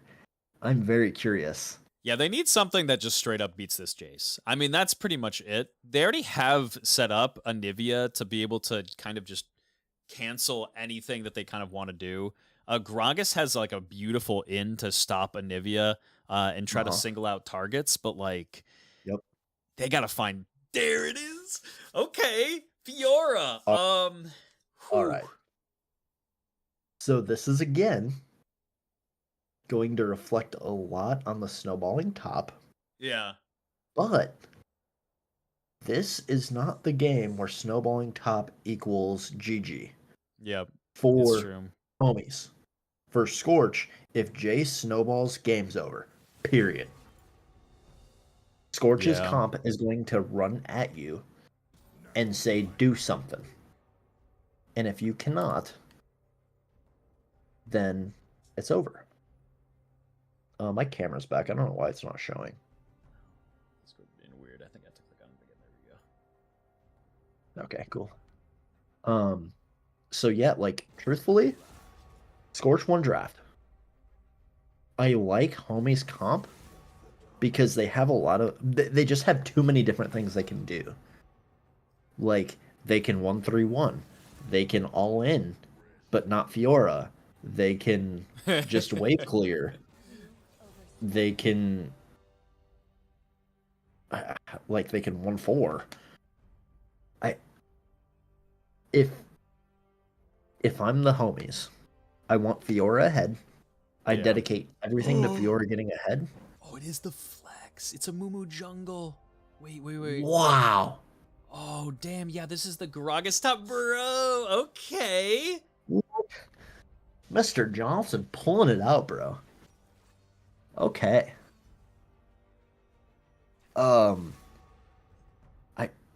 Okay, so it's get Cam ahead at all costs. Yeah. But if Cam's ahead, it doesn't, like, even if they're playing to 1-4 late in the game, like you said, Gragas can just use his ult, right? Separate people. We have Zillion who can res someone. Yeah. Swain long range W, Yeah, it's not like But at anybody's getting blown minimum- up in this comp, right? Like, Jace is the Right. squishiest member other than the Zillion. But even then, like, you saw how long when Jace was behind, he built that Gore Drinker. That man Yep. lived forever.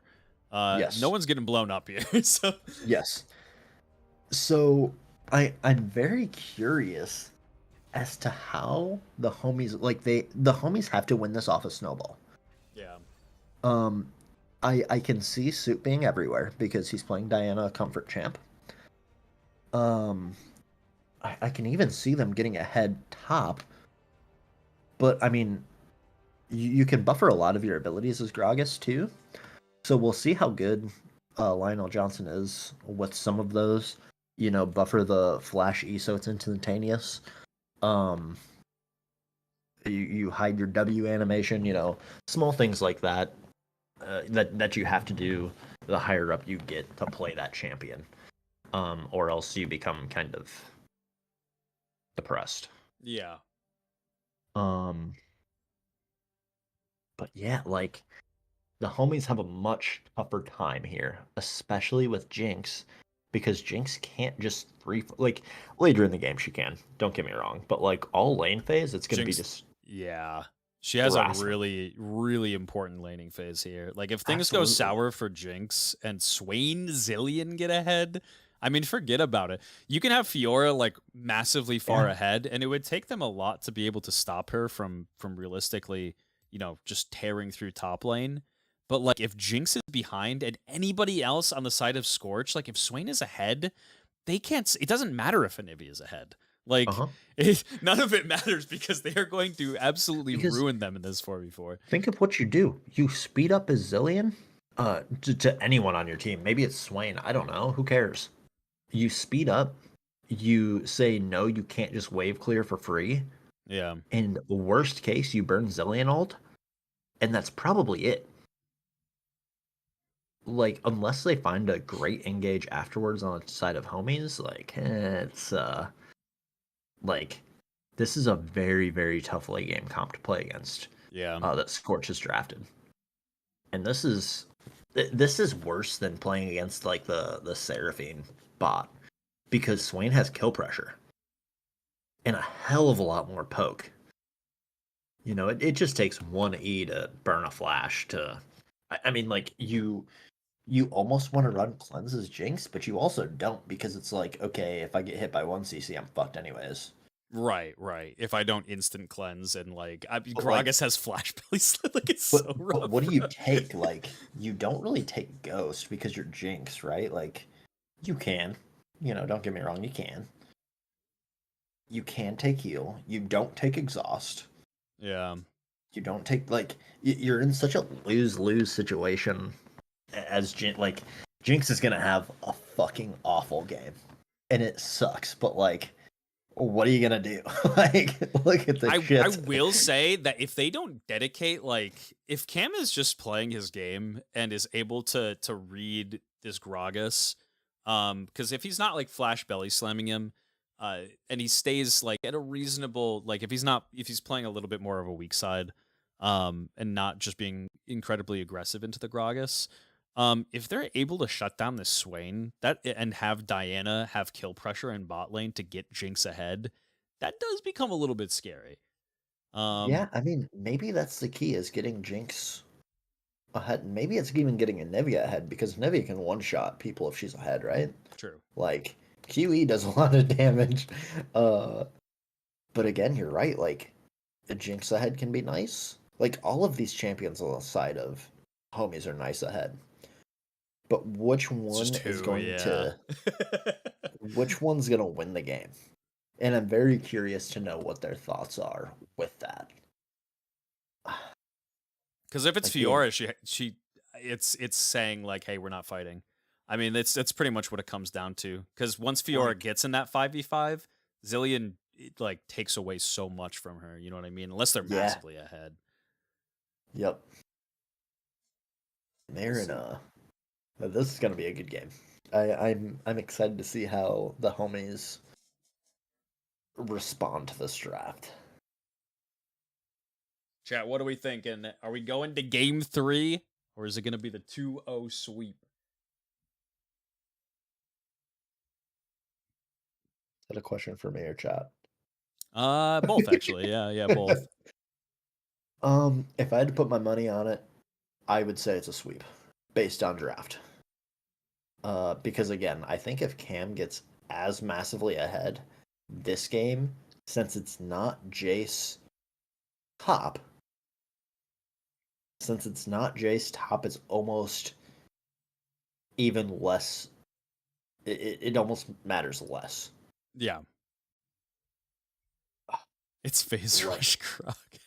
God Dude, damn. that's so fucking toxic, dude. Oh god. I just know this game's Grok is gonna awful. pop someone.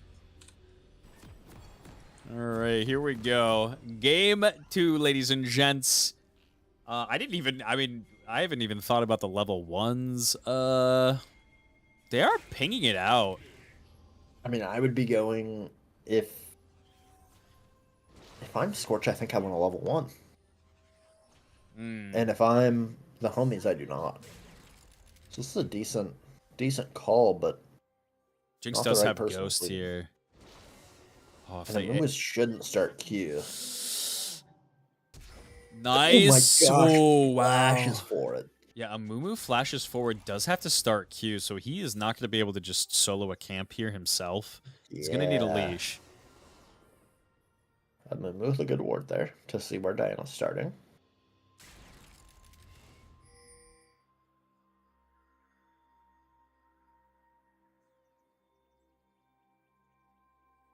It'd be really funny to watch Lionel Johnson go mid here and watch Tem go top. I saw them both walking up, and I was like, huh, I wonder if they'll just lane swap. But Soup gets another ward cleared. Who got that? It was, oops, yeah, that was my bad. It was actually Anivia again. We have Garzak picking up the first little bit of experience here. A good trade here. And has refillable pot. Again, double TPs on both sides. But again, Exhaust coming out on the side of Scorch, and Duck has Ignite. That's so tough to play against. Like, Lionel Johnson just wins that trade and does nothing. Yeah, just thrusts his belly forward. Like, he won that trade too, or it was even. Like, like, that sucks so much for the Fiora here. Oh, nice though. Yeah, Cam does get played. early level 2 here. Knows that he can't really trade with him.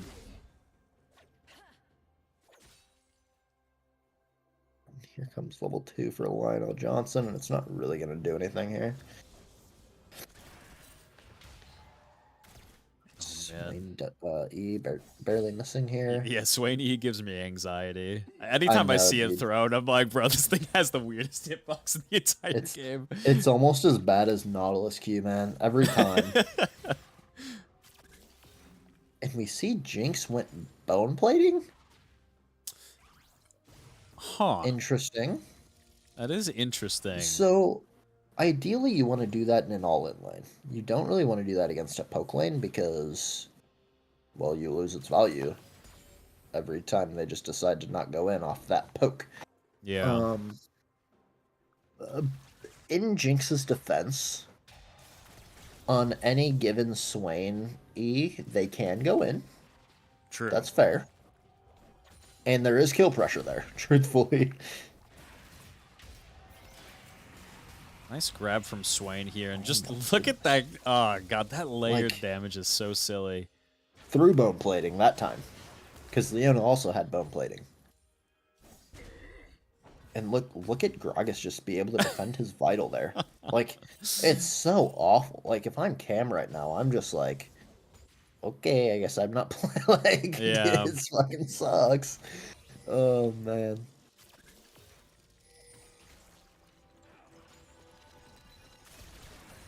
And where I see is... Jinx farming at range. Supa's heading down to clean up this other... he got... looks like actually both... Yep, both scuttles here. They're going to spot him out here. Grab ends up missing. Leona what a is CC right chain here. here, though. What a beautiful CC Just chain. giving it to Jinx. Great job. Wow. Great to give that to Jinx and not just be greedy with it. And again, Soup, great fucking timing. Great timing. I don't know top lane to know if Cam had kill pressure there, but it kind of looked like he could have flashed Vital and looked Conqueror Yeah, might have been coming up. That is going to be one of the few times early that it's going to feel pretty good. Punish that. Oh my goodness. There's the Calico flash. really greedy here trying to stop bees. Does end up stopping the bees, but is going to have to pay with his flash. Was it really worth it?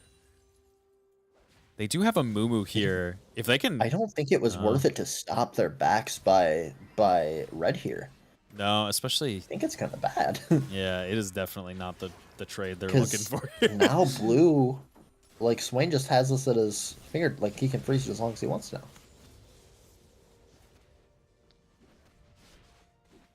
Right. 500 gold lead separates these two teams, mostly off the back of this first blood gold.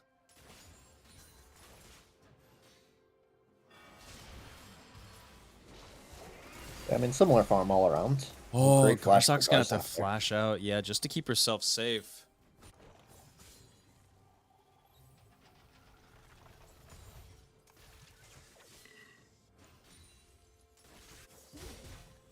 Dude, Mod, somebody ban that person. What the fuck? They posted twice? What kind of bot posts twice? What? That's horseshit. Thanks, What Barathia. did I just see? I've never in my days. I'll let you experience that later. Jeez. YouTube mod features are ass, I believe it. I feel like I'm back on Twitch. What's going on? Oh, great job by Garza to blow the flash. Yeah, I'm gonna have to force flash out of there. It still has a massive amount of mana to work with here. We'll see if my friend Soup situation. decides to take over the game and punish the Jace again. Yeah. And look at this, still frozen bot lane. Because what are you gonna do? Yeah, there's no just stepping up to it. Yep. And it looks like Mr. Johnson wants this, by the way. But here's Diana. Yeah, they Great get Diana the pull back in here. Great Beautiful parry. Diana ulti. Really nice parry. Are they going to be able to get that last tick? They do get the Nice heal. job by Soup. And Cam's not gonna greed for it. Wow, Okay. nice. That's probably smart. Had flash up. I don't know. Actually, both of them had flash up, but opting for the safer play. Does he have a freeze top? Let me look here. No, he's pushing it top. Yeah, great play. Soup again, punishing top lane. Yeah, doing And a the good freeze job is of finally muting them broken bot too.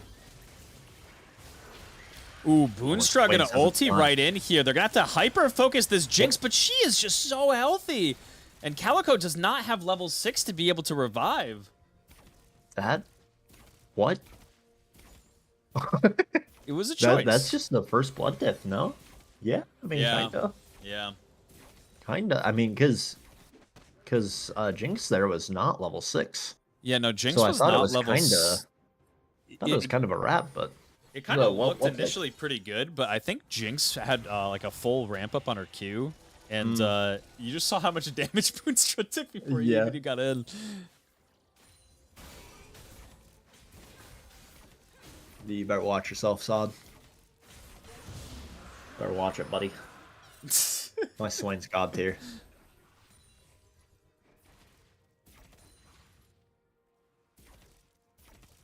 Leona coming up for the roam here. They know they have Jace Flash still on cooldown, and they're going to try to capitalize off here. Nice Diana ulti to pull back in, and Tem is going to be hand-gifted over to the Anivia. On the reverse side, though. It's a good idea trying to trade onto the Zillion at the very end there. Nothing you were going to do there. For sure. Again, Soup doing what he's supposed to fucking do. Like, it's so great. He had a second good ult, right, to bring them back in, and then gifting it over to Gars. The Comet kill was epic.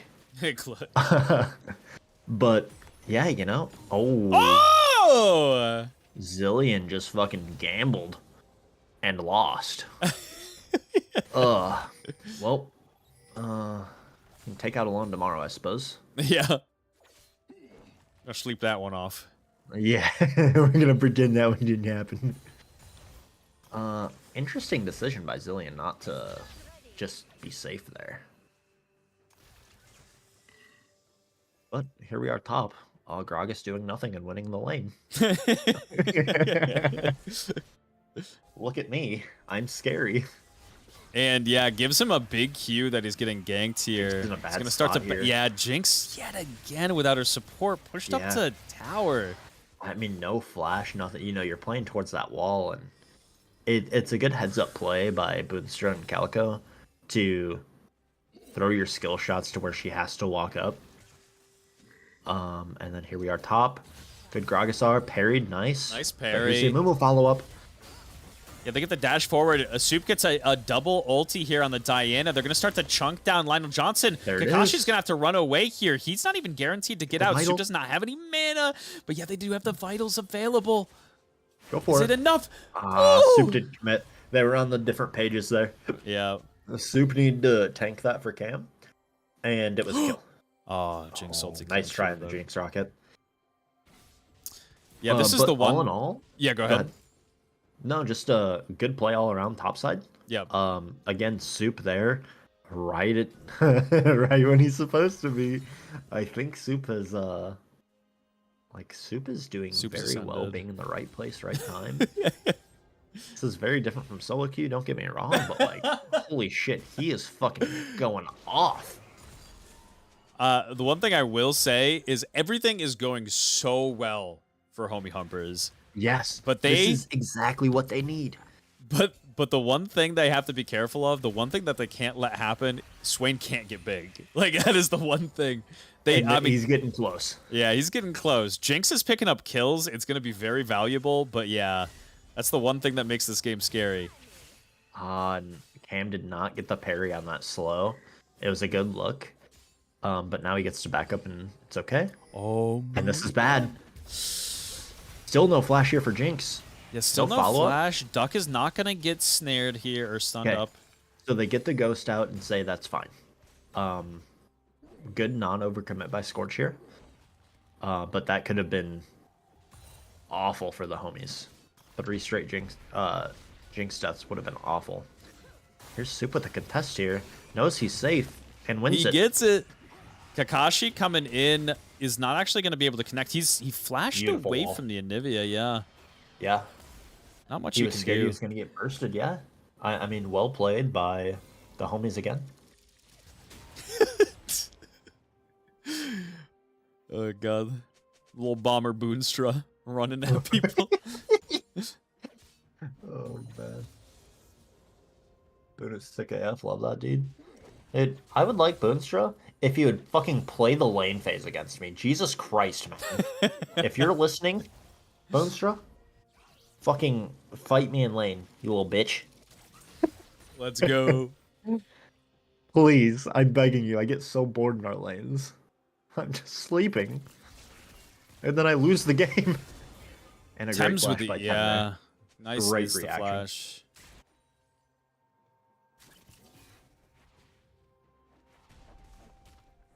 I am Gragas winning the lane.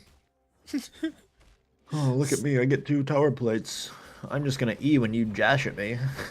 And still overall down in gold, but like such a good pick just to stop Fiora from really just doing Fiora things. And a great disengage there mid. And kind of chasing Amumu away. And so we're kind of seeing a swapped playstyle here from Scorch that I have not personally seen. Lionel Johnson is the one who gets to be on do nothing duty. And I mean, their bot lane isn't necessarily like have to do something, but they have looks, right? They have, right, and they have consistent looks. You know, it's not just looking on Seraphine ult or looking on a Ziggs W that knocks you back at them. Like you get to look every like 5 to 10 seconds on Swainy. On Zillion bombs, you know, either way. Hop over. Boonstra's going to get hopped on instantly here. They don't have the damage available Soup's on yet. a different target. They're split here. Yep, they're dragging back. Duck, a nice chompers just to stop them from engaging, but Boonstra is still here in the back line on 3 people. What? Swain ulti is now down. Nice. Kakashi's still alive. Oh, Garzak lives. flashes out with nothing! And Soup dies for this. Yeah, Soup does die for this, but the kill goes over to And now Calico. Duck gets to die for this. Oh no. Oh man, the 1-by-1. Everybody dies for Garzak's sins. So right there, like we see Tem with the big snipe to set up the Jinx kill on the max fucking range Swainy. Fuck that shit. But you know, great job from Amumu being there, and then Tem being there right time. Whew. Nice trade top. Okay. Okay, so nice trade there from Cam. But yeah, I mean, very well played again by Scorch, who's on the back foot. But now the game's even. Like 15 minutes in, we're back to even. Yeah, dead even. Only 1 drag has been taken. The just gotta hold this parry. Yeah, just have to hold the parry just for when the right CC comes through. Yep. And here comes Tem and Amumu. Yeah, they're sending 3 top You showing here. me bot lane right now. League of Legends, please. And again, good placement by abilities there. By Boonstra and Calico. Garzak does pick up first turret here. Nice. That's off the back of First Herald. And now are the homies gonna go for Dragon? Or... Nice Everfrost just to keep Fiora from proccing these vital marks, and he's gonna be able to walk away. And so Blue has all of the control of both neutrals. They have warded Dragon. They see Diana now. And they're at the 3v3 top. It's going to be a good 3v3, though. I mean, the homies are really strong. Getting quite a lot of damage in here. They still have Zillion ulti just to resurrect. Here's the resurrect. And he still has ulti. He can chase down. Boonstra taking a lot of damage here. No. He manages to actually connect the W. And now Duck is going to have to run for his life. It's going to be completely in vain, though. A double kill for Sway. Man, it was so well played by Jinx and just barely gets snagged by that last E to secure the kill. It Well played by Jinx there. You know, the bot lane by the homies played it well, but Boonstra landed the E, and that's all that mattered there. Yeah. No. Sod, the placement of abilities is to force them to walk in a certain area, right? You know, forcing them to walk into a choke. Like where Zillion is right now. That's all.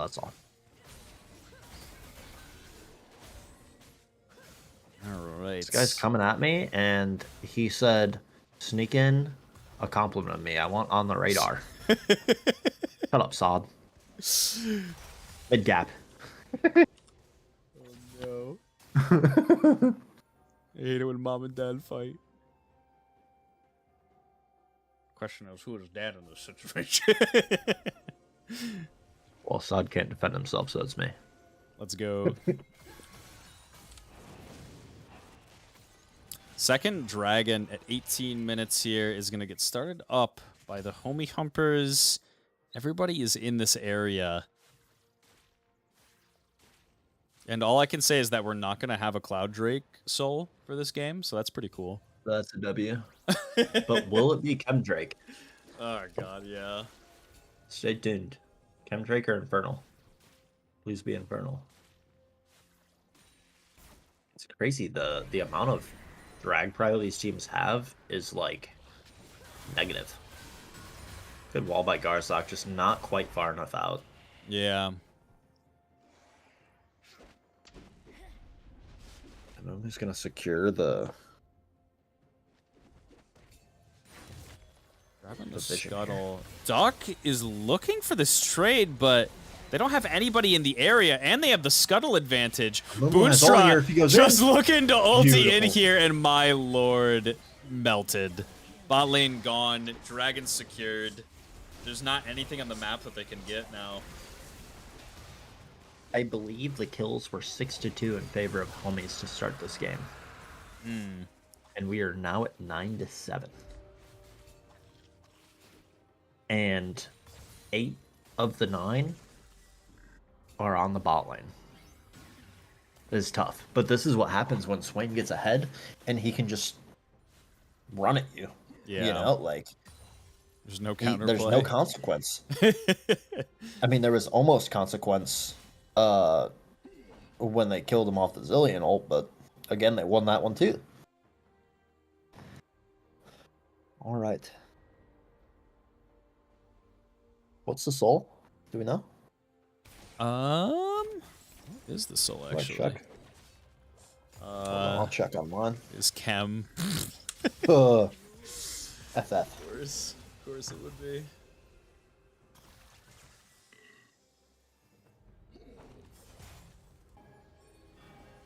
And yeah, Lionel Johnson, 0-2 on Gragas, still punishing Fiora and pushing into the base just off a massive amount of pressure that they have on this map. Staying even in CS because Fiora can't do anything. What a great counter pick. Or, sorry, flex pick. My mistake. Because Cam did pick last in this game. Yep. So he saw the whole team, and I'm assuming he thought, as well as I did, it was... That Gragas jungle. Chase top. Swain mid.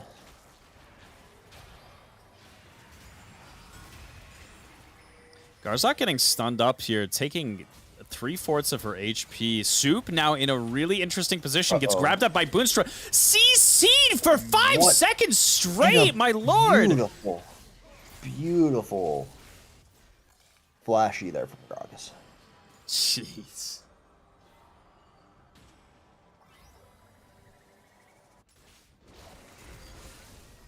Tem gonna probably be getting hopped on here by Fiora. Drops the ulti, but is this the fight that she wants? My god, Jace is dealing crazy damage.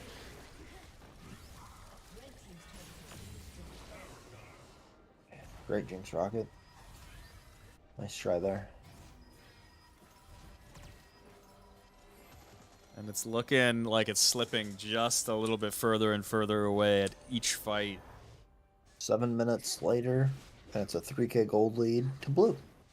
And it's not like they're down a massive amount of gold either, No, right? it's only Like 3K. it's 3K, but you just look at this, like the map advantage for pressure that they have here. Yeah. Like, And jeez. what did we say? We said Swain cannot get massive. Yeah. Guess what? Swain has all of their fucking kills. This is no bueno, boys. He's gonna be competing for highest level in the game pretty soon here with Zillion as well. Yeah.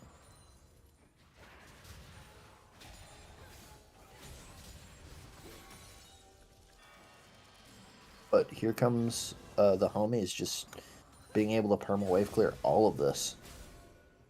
Jinx answering top. There is not much DPS here mid lane. And Jinx can just get one shot here by Lionel Johnson. Too. Scary situation. But even, I mean, this is the rough situation that they're in, is they had that Fiora so nobody can kind of contest her. And they're doing actually a pretty good job in this scenario. Before, Tem was dealing quite a lot of damage to the Fiora and got kind of a jump on her and forced her out of lane. And normally, you have Garzak just clearing any sort of minion wave that's coming towards them, and like Fiora just gaining an advantage. Jeez. Ooh, counting his blessings for sure. Kind of expecting the flash forward, but holds on to it.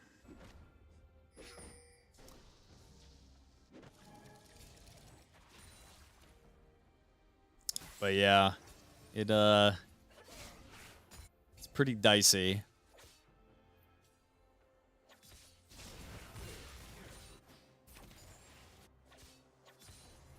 Just play Cinder Bot, easy peasy. Duck with a nice little plant boost up here, almost finds his Zenith Blade just to be able to connect.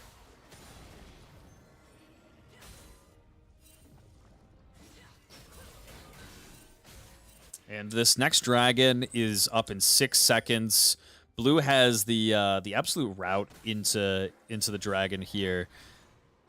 We see that Soup is in the area, but he's just going to be backing off. They're looking to just stop, hopefully, this Gragas from topside. Mm-hmm. Yep, no dragon contest here. No reason to. Showing Jinx top. Gragas does have the TP available. All 4 in the game actually available. And we'll see if Fiora keeps matching Jace. And again, Jace has more gold than Fiora, I believe. Yeah, almost for sure. And Jinx is just side laning, and I don't know that that's what they want. Like, they just don't have any engage opportunities if Jinx is in the side lane. Yeah. But she's farming safely, which is good. She has not gotten caught.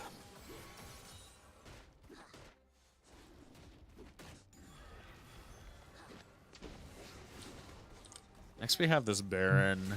It's going to be the next big objective. We have 4 TPs available, so... The downside here is Red is in a spot to take this Baron, but the gold lead feels so much bigger by Blue that there's no reason really to, look at it, just in case, right?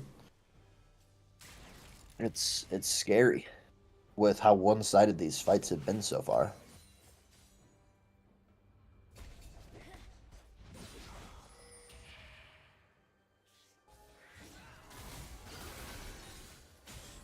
Right. Calico clearing out vision here at Baron. They now have a pretty good route in here. A lot of vision set up that they're going to have to just continually push into just to clear.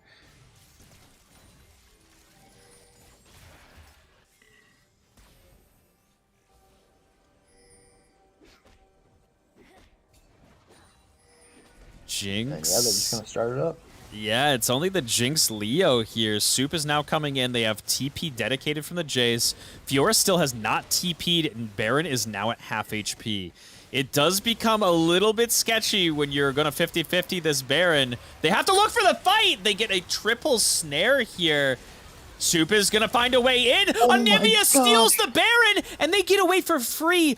Blue handed it over to them on a silver platter. Oh no, that was just with ult, yeah? Yeah. Yeah, I think that was literally just with the ulti. So now, red gets to delay this game. I don't know that it matters. I think it just extends the inevitable. But they have more opportunities now. If Baron would have gone down, the gold lead would have been extended without fights happening if blue side wanted that. The one thing that is pretty clutch about them getting that Baron is the fact that Diana becomes a bit more scary throughout the game. Absolutely. Fiora finally gets to have like actual pressure on the map. Lionel Johnson just wants it. He's just baiting him. Yeah, he's just baiting him in. just He's going to have daring another belly slam available to him. Is he actually going to be able to survive here? The parry comes through. Lionel Johnson. Oh! He survived. He ends up living! My god, what an immaculate bait! Boonstra now chasing down Duck. Are they actually going to be able to drag him back in? A nice Swain. And Lionel Johnson ends. Lionel Johnson hands over a kill here. We have a Mumu crying all over the place. They're not going to actually be able to pick up another kill here. Boy.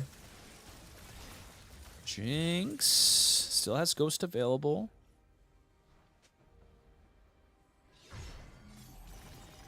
All right. Man, Lionel Johnson lived forever.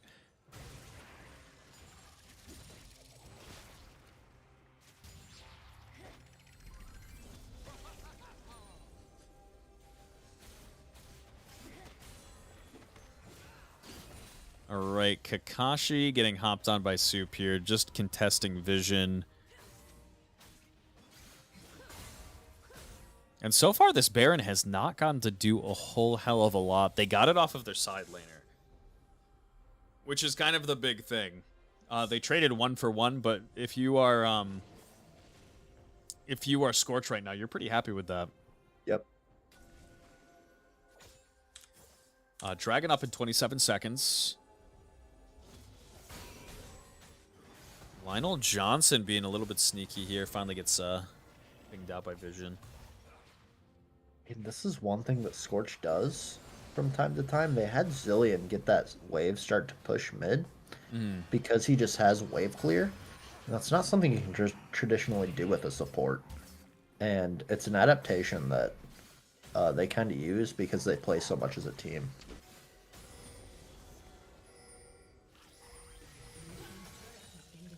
And yeah, that just shuts off their entry there. The double Zillion bombs. Look at this. There's nothing to do here. Boonstra blocks out the Jinx rocket even. In a bad spot. Soup in a bad spot. Gets caught out by the Chompers here. A nice exhaust. Soup dashing around and buying a lot of time. Is not going to end up living, and Jinx is now down. Anivia has the push, but how good is that when...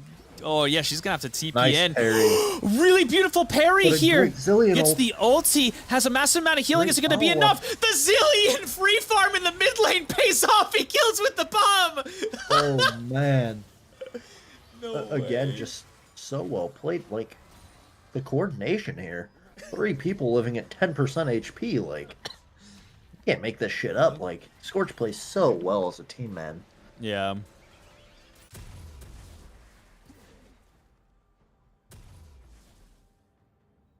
Sod, go fuck yourself.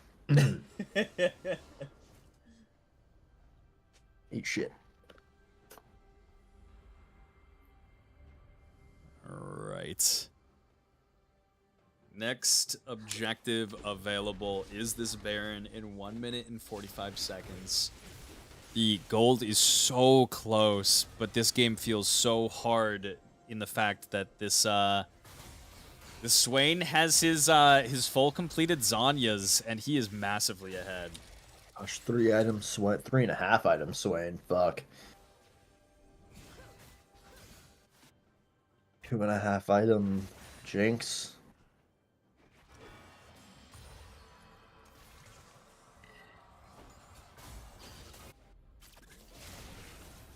Tam picking up this tower here is actually going to all-in Jinx, and yeah, there's just not enough time to be able to keep her alive here.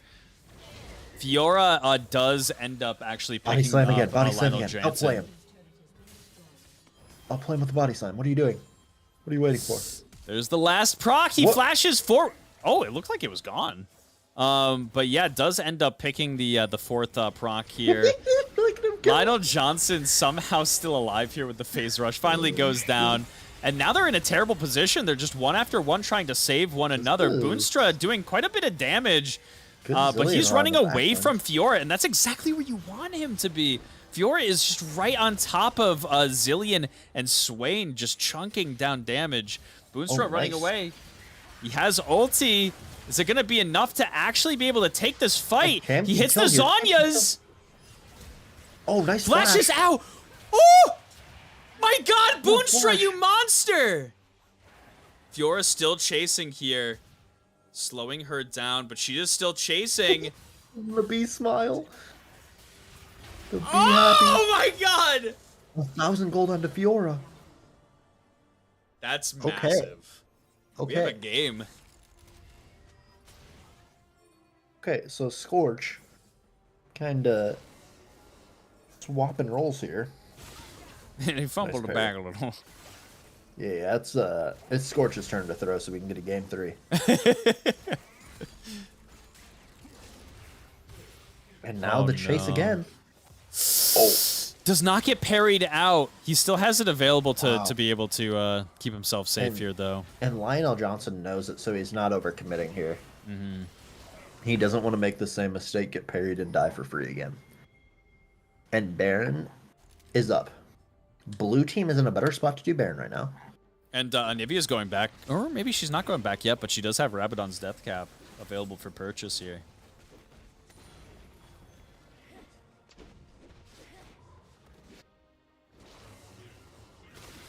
Why is the guy with the fucking mana immune getting blue buff? Shouldn't that be my man Swain? 1v9 in the game? Alright, Dragon Soul coming up in 48 seconds. I think we can all agree that Baron is more important than Dragon Soul. Especially because it's only Red's second. So Red's just contested 3 blue members bot side, now only 2.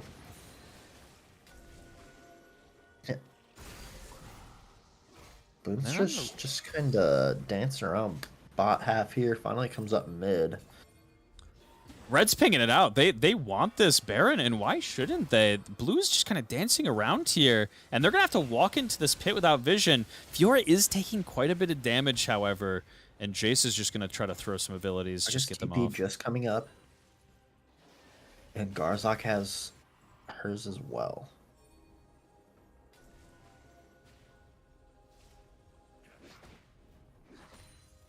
Alright. Oh, man, Fiora pushed up.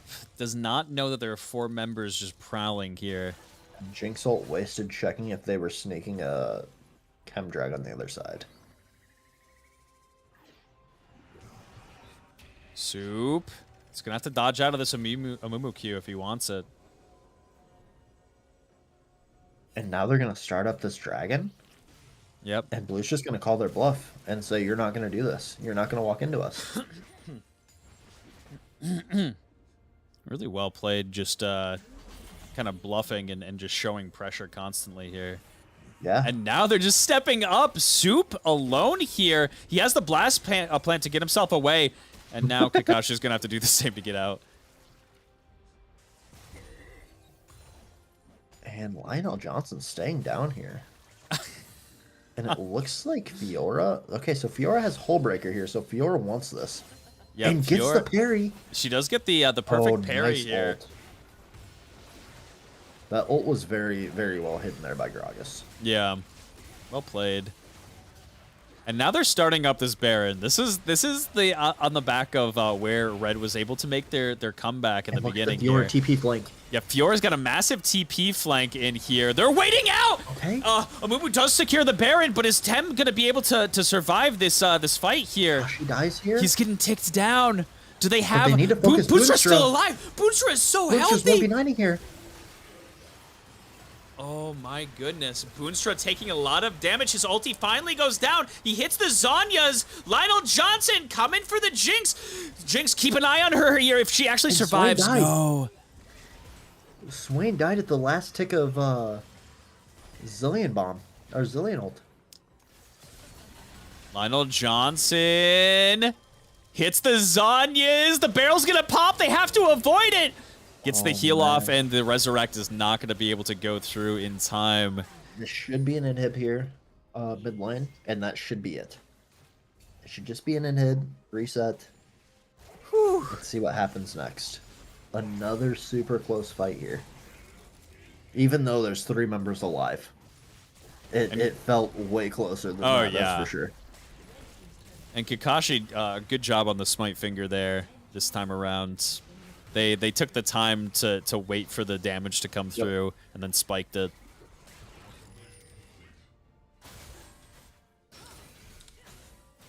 All right. Is this going to be an... Oh, no. It's 4 minutes off, chat. I'm getting ahead of myself. I was like, is this an Elder angle? It could be. I mean, for all intents and purposes, this could be an Elder game. They're pinging it out. This has been a pretty slow-rolled game. So, if I'm the homies here, you have to play for Elder. Yeah. Like, it's a good thing they got the last dragon, just so they can play for Elder. Because Elder will flip this game and end it if they want to fight. They can wipe them, you know, like... Yeah. This could be huge.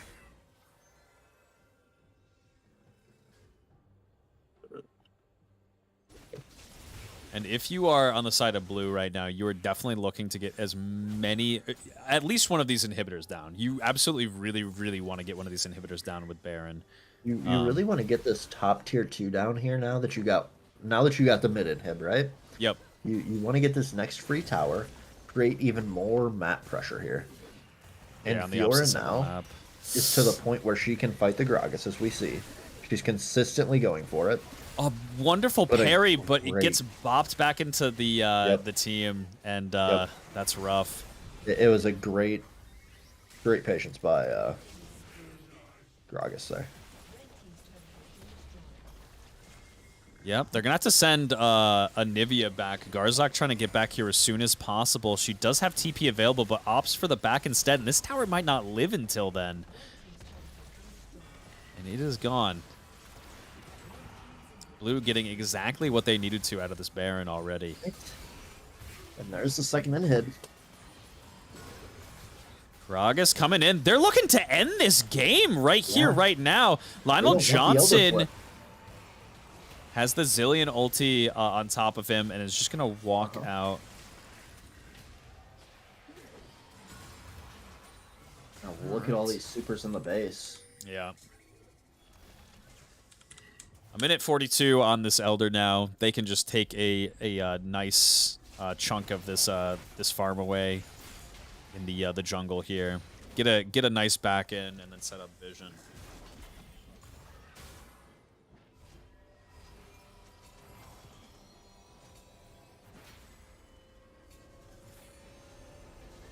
All right.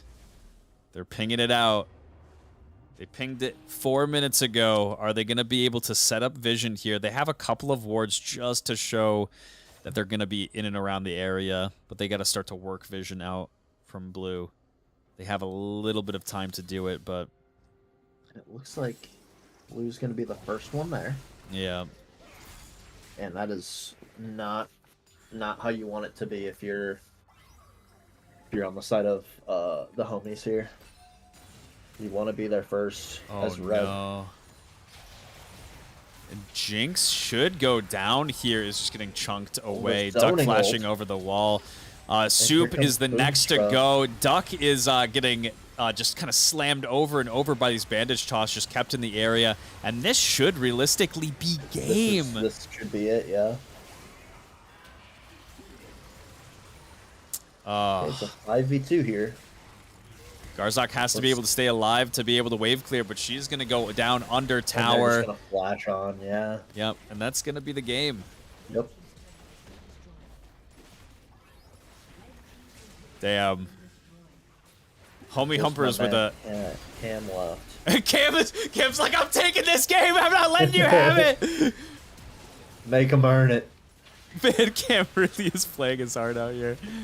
Like, look at how much time he's fucking stalling here. Yeah, that's crazy. God. Almost buys enough time for somebody else to get up, but in the end, it is the swift 2-0 from Scorch. They really made him work for it and took him to 42 minutes in this game. The other one was a decently long game as well. Very close at a lot of different intervals, but... So let's see how long the last game is here. 42 and 40. They were 8 seconds apart. Oh, wow. That's crazy, actually. So, yeah, I mean, like I said, Scorch just played a fantastic series while they were behind, while they were in the lead. They were just so coordinated here. And then on the side of the homies, you have Cam just fucking having a giga series, fucking on the gnar, bullying the Gragas later in the game when he was actually able to play the lane. Soup just, game 1 he was where he needed to be, and they got a huge lead off it. Game 2, the lead was kind of thrown, even though he was still in the right place, right time, making things happen, all that. But then the Swain got ahead off bot lane alone. Yeah. And it made Soup kind of, I mean, again, like, he kind of gapped, like, it made that so much less because, like, you can't do anything if the Swain's there. And, the 4-man collapse on that bot play that kind of started the snowball when they kind of died one by one. That unfortunate play was the start of Soup's quote-unquote struggles this game that he really didn't have. He struggled, but it was fake. Like, he was still making the right decisions, making the right plays. He was making a lot of plays around the map, especially early on. Like, really, really was set the team up for a huge snowball. Like, if they were able to stay on that path and bot lane didn't die, I think this is a vastly different game. But yeah.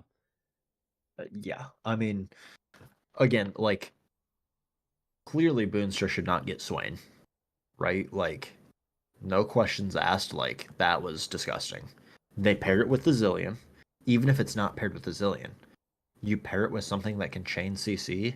Yeah. That can speed up, a Seraphine, a Sona, even a Senna, right? Like, these things that give speed, slow, help CC, any of these things, and just allow Boonstra to run the game. Like we said at the beginning, he's just gonna run at you. And that's what they did. They just ran at them. Abused Jinx when Sums were down or when Duck was gone. I think it's very fortunate that Jinx got the kill when Boonstra was 6 and Jinx was 5. Mm-hmm.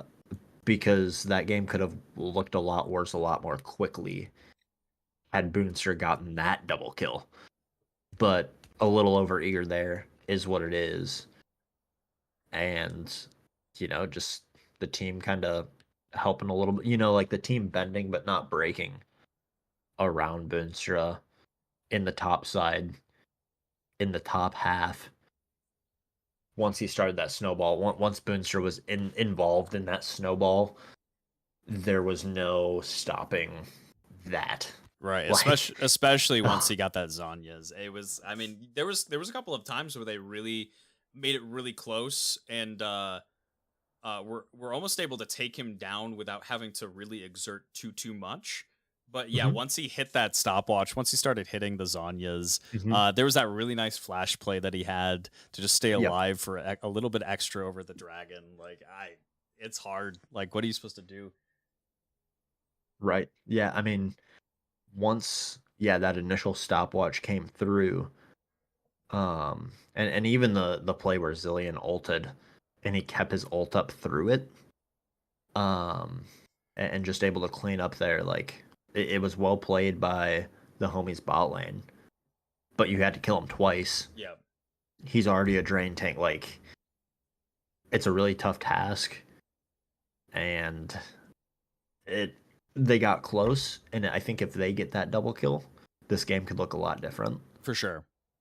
Because Jinx might have been at 3, maybe 4 kills after that play, and it's still Swain 0, or maybe Swain had 1. Right, Jinx hits those 3 items before Swain, and right. Swain's in that 2.5 kind of item range. Or even that Kraken IE faster, because that's even Kraken alone's a big spike, let alone the IE with it. Right. But again, Tem really showing out this game. 6-2 on lethality Jace. The bot lane play where he snipes the Jinx, massive. Just being the first one to roam. And being there to stop, I mean, Fiora was kind of like their golden ticket into winning that game, and held off the Fiora for a really long time. Like, he was on that Fiora like mitigation duty. Yes. When they like halfway through the game, when they're like, "All right, Gragas, go ahead, and go top lane, just leave her alone." it was when Gragas stopped being able to. Yeah. They sent down the ahead Jace too, right? So it's not just Cam being, semi ahead, as ahead as you can get in that matchup, versus the Jace, who, I mean, Jace had the most gold of the game at the end. Right. In both of these games, you see Tem always finds the farm. 365 this game. Only second to Gars at 390. Game 1, it was Tem at 338 on the Orianna. And Cam had 354 at the most in the game. Mm-hmm. So again, no, not the most gold that game, but Tem also didn't have the kills that game. But yeah, you see Tem just, no matter what, is gonna be in the game because of CS, it seems, right?